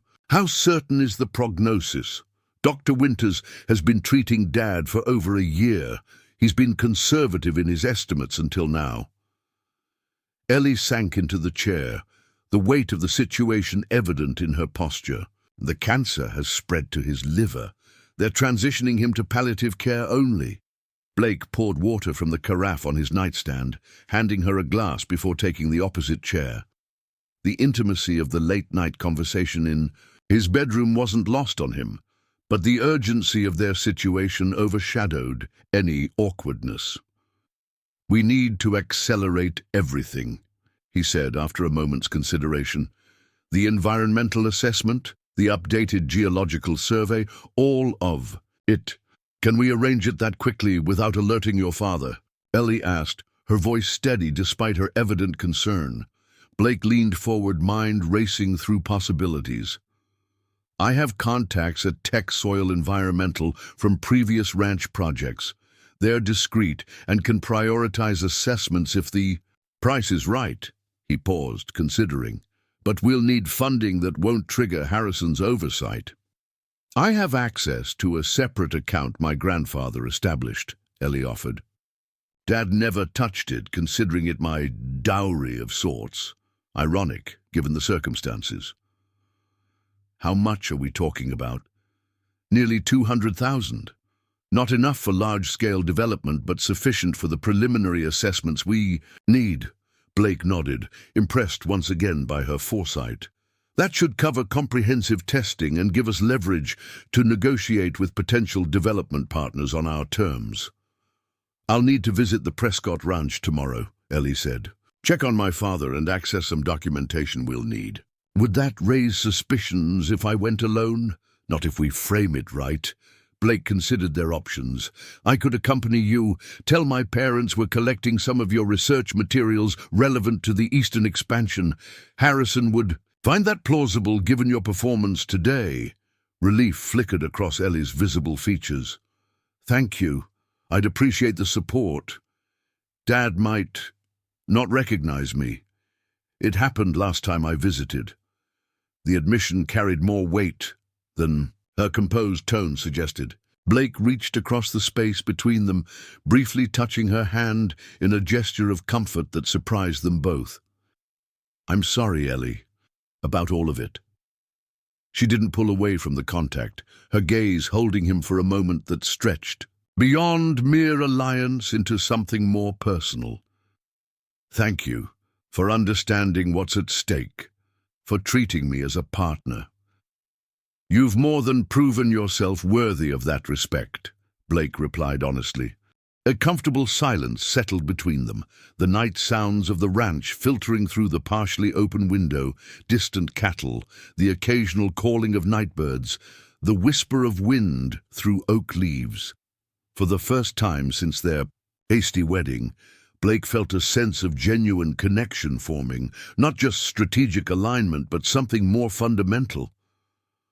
I should let you rest, Ellie finally said, rising from her chair. We have an early start tomorrow if we're visiting the Prescott Ranch. Blake stood as well. I'll make the arrangements. We'll leave after breakfast. At the door, Ellie paused, her hand resting on the doorframe. Blake, whatever happens with my father, with the oil, with all of it, I'm grateful this arrangement brought us together, even under these circumstances. The simple sincerity of her words caught him off guard. So am I, he found himself responding with equal honesty. After she left, Blake stood at his window for a long while, watching the moon cast silver light across the Texas landscape. The situation remained complicated, the challenges substantial, but for the first time since his father had announced the arranged marriage, he felt genuine hope for the future, not just for the land and the business, but for himself. Morning arrived with scattered rain showers that left the air fresh and cool by Texas summer standards. Blake arranged for Riley to prepare the ranch truck rather than horses for their journey to the Prescott property, citing efficiency given the weather and their need to transport documents. Caroline appeared concerned at breakfast when they announced their plans. Is it appropriate to visit your father so soon after the wedding, Eleanor? People might talk. People always talk, Mrs. Thompson, Ellie replied easily. But I need to check on his condition and collect some research materials relevant to Blake's expansion project. Besides, Blake added, the Chronicle article has already made our marriage public. There's nothing scandalous about visiting an ailing father. Harrison, surprisingly, supported their trip. It's a good opportunity to assess the Prescott livestock up close, he noted pragmatically, and showing unified family concern for Miles can only strengthen our position in the community. The 40-minute drive to Prescott Ranch revealed much about the differences between the two operations. Where Thompson land was expansive and diverse, the Prescott property was more compact and intensively managed. The main house, a single-story, ranch-style home built in the 1970s, lacked the grandeur of the Thompson estate, but possessed a comfortable, lived-in quality that Blake found immediately appealing. Mattie Simmons, the nurse now providing full-time care for Miles Prescott, greeted them at the door with evident relief. He's having one of his better mornings, she informed Ellie quietly. Recognized me right away and asked about the cattle count from yesterday. That's encouraging, Ellie replied, though her tone suggested she'd learned not to place too much hope in temporary improvements. Mattie, this is my husband, Blake Thompson. The nurse appraised Blake with frank curiosity. Good to meet you, Mr. Thompson. Ellie's daddy has been asking about you. This surprised both of them. He remembers the wedding, Blake asked. In his way, Mattie hedged. Some days are clearer than others, Best to follow his lead when you talk. To him. Miles Prescott was propped up in a hospital bed that had been installed in what was clearly once his home office. Large windows provided a view of grazing land and the distant barn complex. Despite the evident weight loss and pallor that marked serious illness, the old rancher maintained an aura of dignity and determination. "There she is," Miles called as Ellie entered. His voice weaker, but still carrying the authoritative tone Blake remembered from their brief interactions. "Bring your new husband to show him around, did you?" "Yes, Dad." Ellie approached the bed, leaning down to kiss his cheek. Blake wanted to see the Prescott operation up close. Miles turned his attention to Blake, his gaze surprisingly sharp. "You're treating my girl right, Thompson?" "I'm doing my best, sir," Blake replied honestly, stepping forward to shake the older man's outstretched hand, noting its frailty despite the firm grip. Still got that mask on, I see," Miles commented to Ellie, "though maybe being married might change your mind about that." Blake felt Ellie tense beside him, but her voice remained gentle. "We've discussed this before, Dad. The mask stays." "Your choice, I suppose. Always was stubborn." Miles shifted his attention back to Blake. "Your father thinks he got the better end of our deal, son." The direct question caught Blake off guard. "I believe he's satisfied with the arrangement," he answered carefully. Miles laughed, the sound dissolving into a brief coughing spell that Matty quickly helped him manage. When he recovered, a knowing gleam lit his eyes. "Course he is. Harrison Thompson never makes a bad deal. Or so he thinks." Blake exchanged a glance with Ellie, uncertain how to interpret this comment given Miles' cognitive state. Was this just rambling, or did the old rancher understand more than they'd assumed? "Dad, I need to collect some research materials from my office," Ellie said, "and check on a few ranch matters. Will you be all right with Blake for a few minutes?"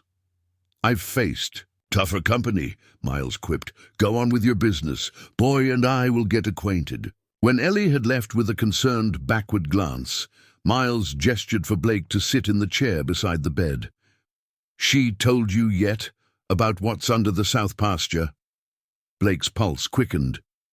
"You mean the oil deposit?" "So she did tell you." Miles nodded with apparent satisfaction. "Good. Needs someone with sense to help her manage what's coming." "You knew she was aware of the survey results?" Blake asked, reassessing everything he'd understood about the situation. Miles reached for the water glass on his bedside table, his hand trembling slightly. "Course I knew. Girls can't hide much from me, mask or no mask. Saw the papers in her desk when looking for my medication list." His eyes, despite the illness clouding them, fixed on Blake with surprising clarity. "Question is, whose side are you on, boy? Your father's or the land's?" The distinction struck Blake as profound in its simplicity. "The land, sir, always has been." Miles studied him for a long moment, before nodding slowly. "Maybe I underestimated you then. Thought you were just another Thompson suit playing cowboy when convenient." "Many people make that mistake," Blake replied without rancor. "Ellie didn't," Miles observed. "Said you understood stewardship in ways your father never will." He leaned back against his pillows, fatigue evident in his features. "I'm not long for this world, Thompson. Cancer's seen to that. But I'll die easier knowing my Eleanor found an ally, not just a husband." The use of Ellie's full name carried weight, reminding Blake that despite their complex dynamic, Miles genuinely cared for his daughter in his own way. "I give you my word, Mr. Prescott. We'll protect the land and the water, whatever it takes." "Good." Miles' eyes drifted toward the window, toward the land his family had worked for generations. "Your father thinks he bought himself an oil field, with some cattle thrown in. Let him keep thinking that until you're ready." Before Blake could probe further, Matty returned to check Miles' vital signs, and the moment of clarity seemed to pass. By the time Ellie returned, carrying a leather portfolio and several computer drives, her father had drifted into a light sleep. "Did he stay lucid?" she asked quietly, as they prepared to leave. "Remarkably so," Blake confirmed, waiting until they were outside to elaborate. "He knows about the oil, Ellie, and he knows that you know." She stopped beside the truck, surprise evident in her posture. "That's impossible. I never told him. He found the survey papers on your desk, and from what he said, he approves of you. Keeping it from Harrison and developing a protection strategy." Ellie leaned against the vehicle, processing this revelation. "All this time, I thought I was protecting him from knowledge that would only distress him in his condition. While he thought the same about you," Blake concluded. "He's proud of you, Ellie. That much was clear, despite everything." The drive back to the Thompson ranch was quieter, both of them contemplating this shift in their understanding. Blake found himself increasingly curious about the dynamics of the Prescott family, the complicated relationship between father and daughter that seemed to mirror his own with Harrison in many ways. "Your father mentioned your mask," he finally said, broaching the subject carefully. "It seemed like an ongoing point of contention between you." Ellie continued watching the landscape pass outside her window for several moments before responding. "Dad never understood my decision to wear it. He saw it as giving power to what happened, rather than moving beyond it." Blake kept his eyes on the road, sensing she might say more if not directly observed. "And you see it differently." "I see it as reclaiming power," she replied, her voice steady. "Making a visible choice, rather than having others define me by their reactions to what they see." The distinction was profound, revealing more about Ellie's character than any direct explanation of the mask's purpose could have. Whatever lay beneath the covering, her choice to wear it represented strength rather than concealment, a declaration of self-determination that Blake found himself respecting even more deeply. They arrived back at the Thompson ranch to find Harrison waiting for them in the main office, surrounded by maps and documents. His expression was uncharacteristically animated. "Perfect timing," he greeted them, barely acknowledging their return, beyond a cursory nod. "I've been reviewing the Eastern Section plans and had some thoughts about accelerating the timeline." Blake exchanged a quick glance with Ellie, wary of his father's sudden interest in a project he'd previously dismissed as Blake's pet initiative. "What kind of acceleration?" "I've been speaking with Westridge Resource Partners about potential natural gas exploration in the region," Harrison replied, spreading a geological survey map across his desk.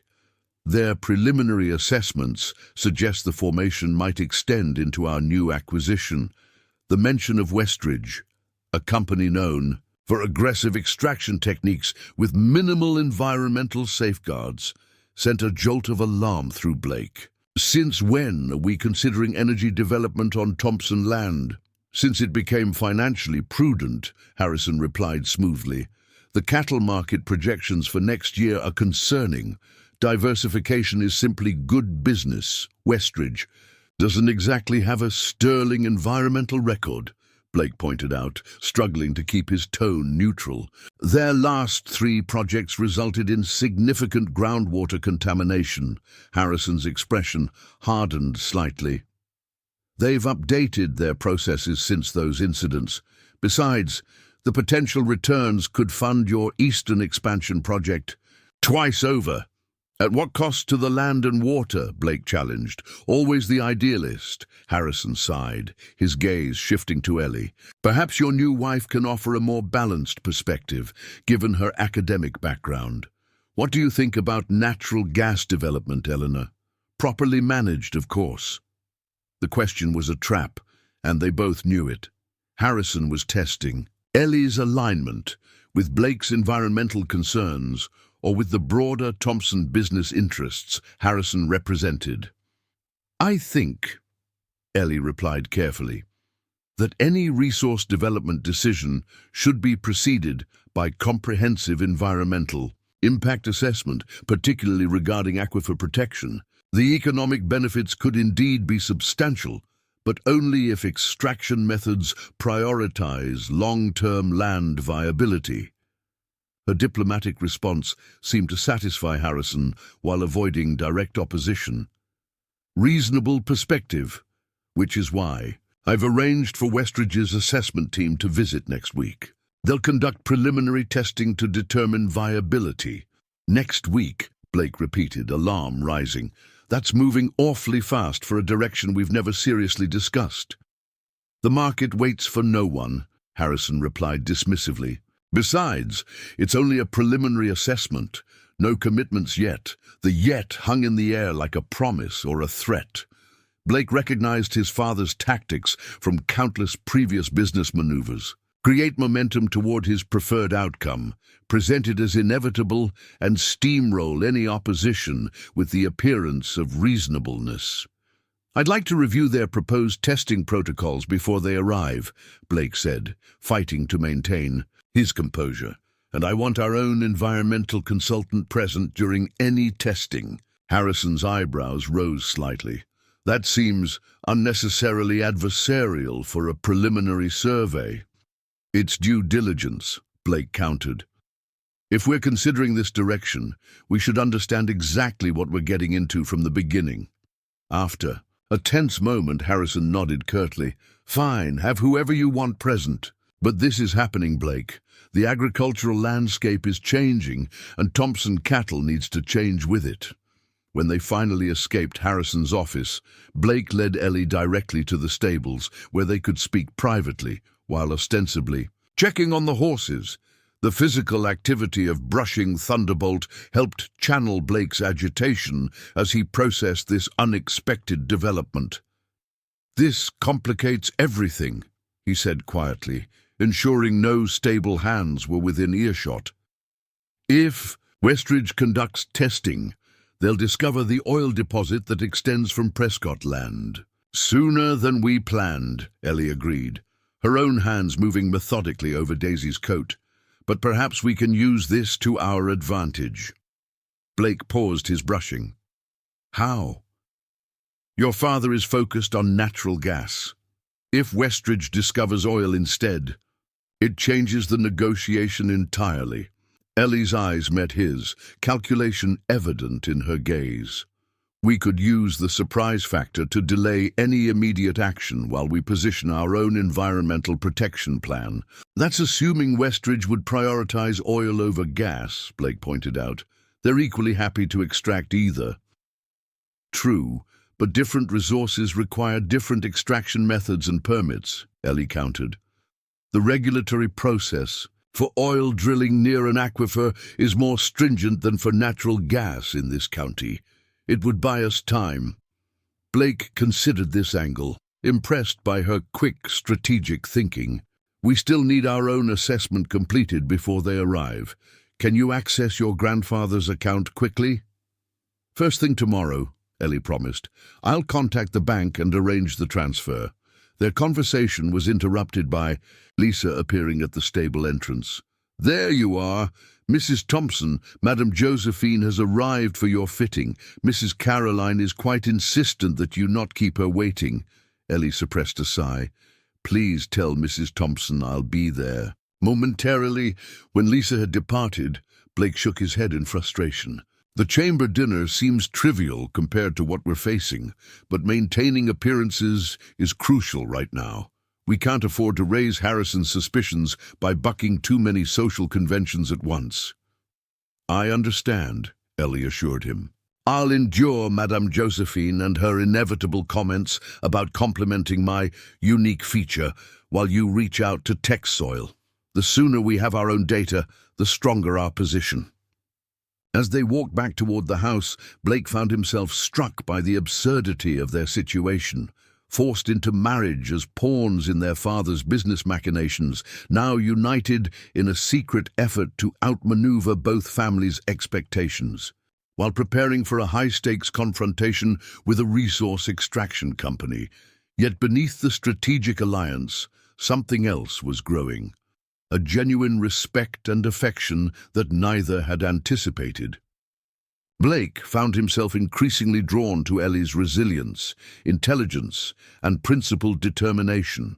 The mask that had once seemed her defining feature now barely registered in his awareness, except as a symbol of her strength. "Whatever happens, next week," he said as they reached the garden path where they would separate, "we face it together." Ellie's hand briefly touched his arm, the gesture conveying more than words could. "Partners," she agreed softly. The simple affirmation carried weight beyond their immediate challenges, a recognition that whatever had brought them together, their connection now represented something neither had expected to find: genuine understanding and acceptance without conditions or pretense. As Ellie headed toward her dreaded fitting and Blake toward his office to contact environmental consultants, neither could have anticipated how quickly their tenuous plans would be tested, or how the truth behind Ellie's mask would soon change everything between them. The Chamber of Commerce dinner arrived with oppressive formality. The grand ballroom of the Westland Hotel transformed into a showcase of regional wealth and influence. Crystal chandeliers cast golden light over tables adorned with elaborate floral arrangements, while Texas's agricultural and business elite circulated in designer evening wear, exchanging pleasantries that masked competitive calculation. Blake adjusted his tie, uncomfortable in the formal suit, despite having worn similar attire countless times for Thompson business functions. Tonight felt different, more consequential. Across the room, Harrison moved confidently between conversation groups, occasionally gesturing toward Blake and Ellie as he undoubtedly extolled the virtues of their union to potential business partners. "He's certainly making the most of our marriage," Ellie observed quietly beside him. She looked striking in a midnight blue gown that Madame Josephine had indeed designed to complement her mask.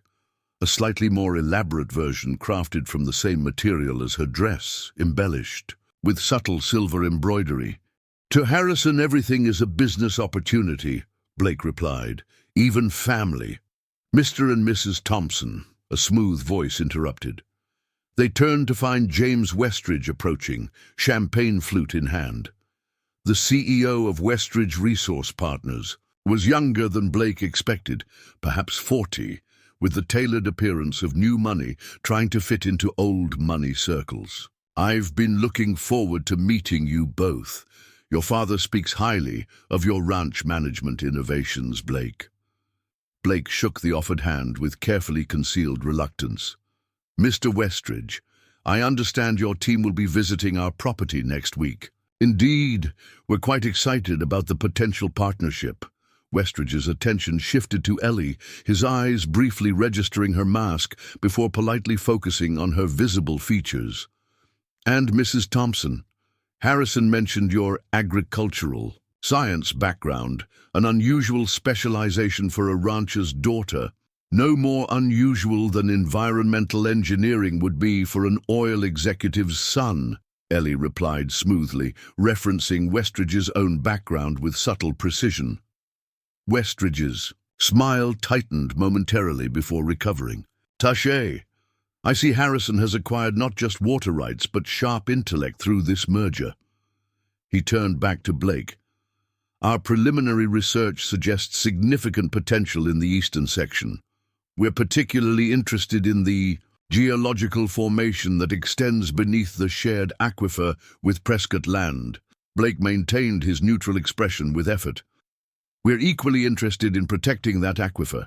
I trust your assessment will include comprehensive water safety protocols." Of course," Westridge assured him with practiced ease. "Environmental stewardship is a top priority at WRP. You'll find our new extraction methods quite innovative in minimizing impact." "We look forward to reviewing those innovations in detail," Ellie interjected, "particularly regarding long-term monitoring of potential contaminant migration." Something flickered in Westridge's eyes, a momentary reassessment, as he recognized that the conversation would not be as straightforward as Harrison might have led him to believe. "I'm sure our technical team will be happy to address any concerns. If you'll excuse me, I see the Hendersons waving me over." When he departed, Blake and Ellie exchanged a meaningful glance. "He knows more than he's letting on," Blake murmured. "And Harrison has clearly been laying groundwork for this partnership for some time," Ellie added.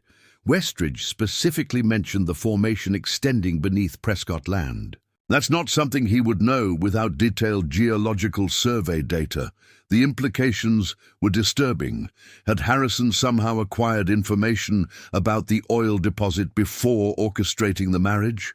Was the water rights merger merely a convenient cover for the real prize? Before they could discuss further, Caroline approached with a small group of society women in tow, each eyeing Ellie with poorly disguised curiosity.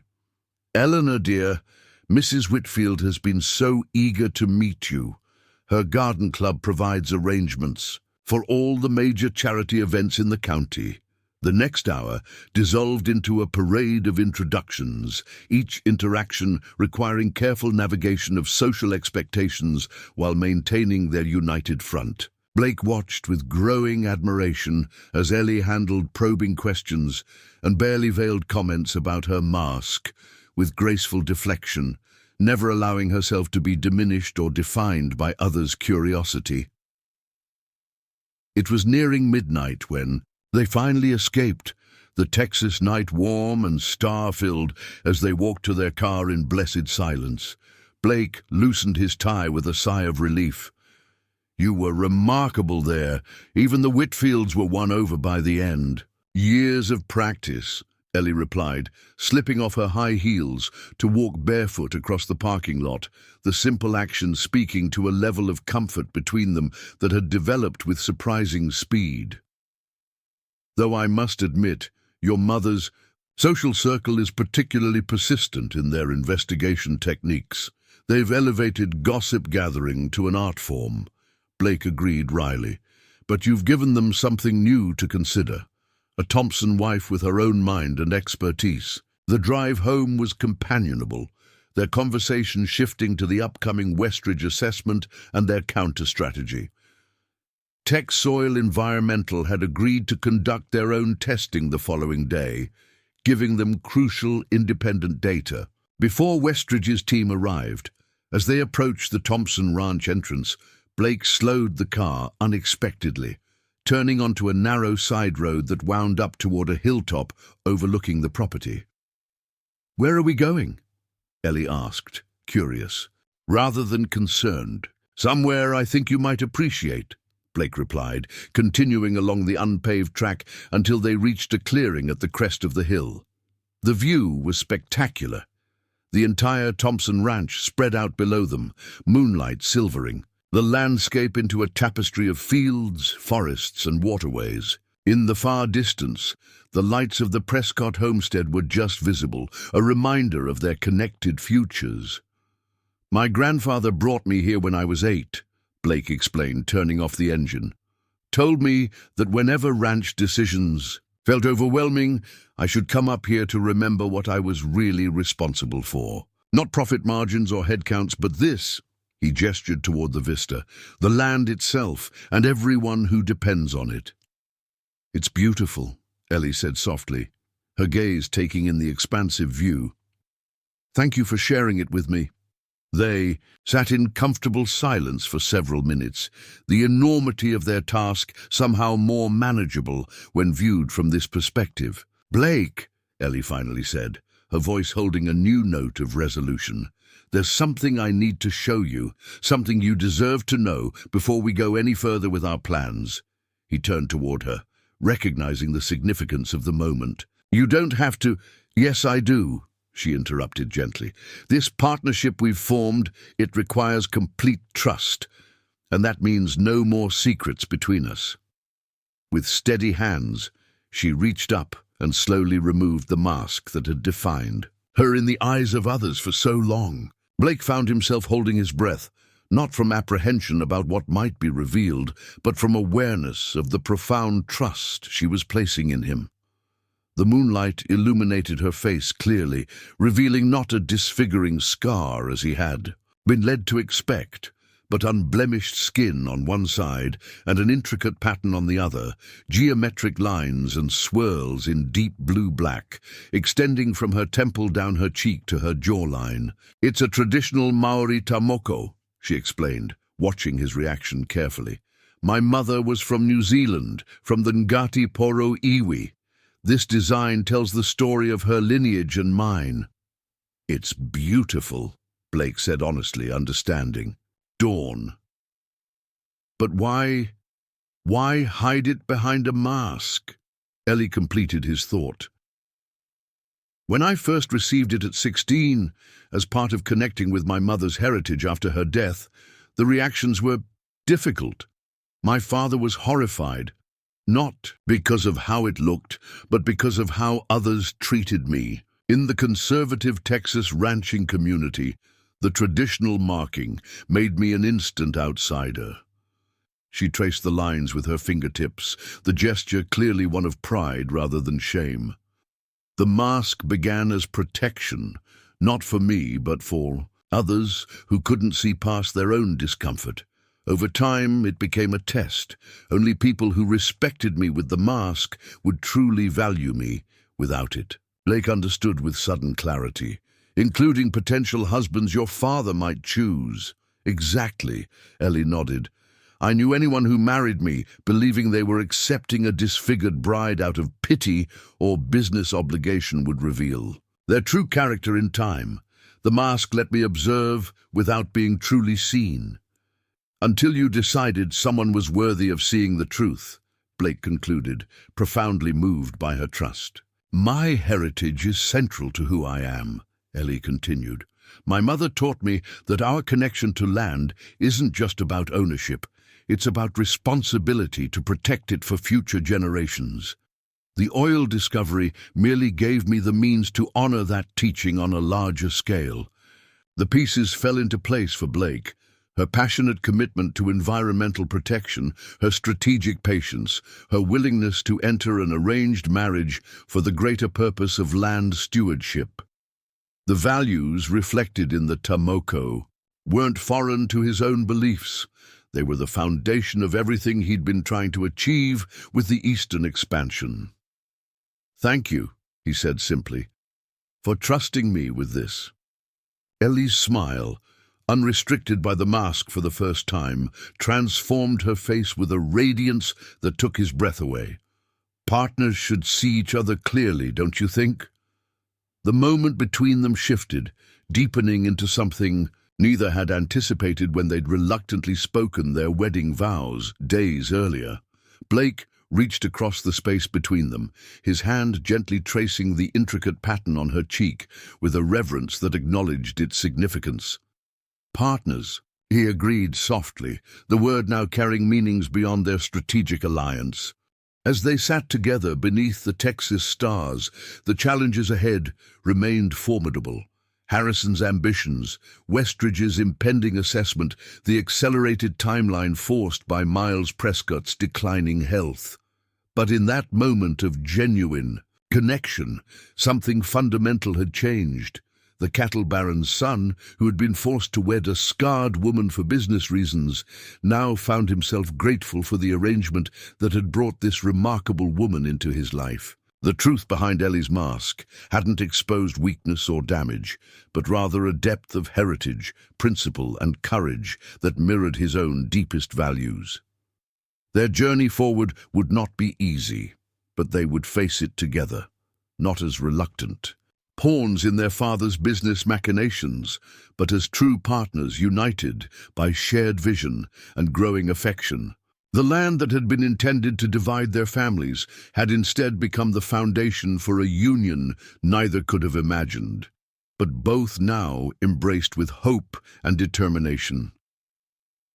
Up next, you've got two more standout stories right on your screen. If this one hits the mark, you won't want to pass these up. Just click and check them out. And don't forget to subscribe and turn on the notification bell so you don't miss any upload from us. Up next, you've got two more standout stories right on your screen. If this one hits the mark, you won't want to pass these up. Just click and check them out. And don't forget to subscribe and turn on the notification bell so you don't miss any upload from us.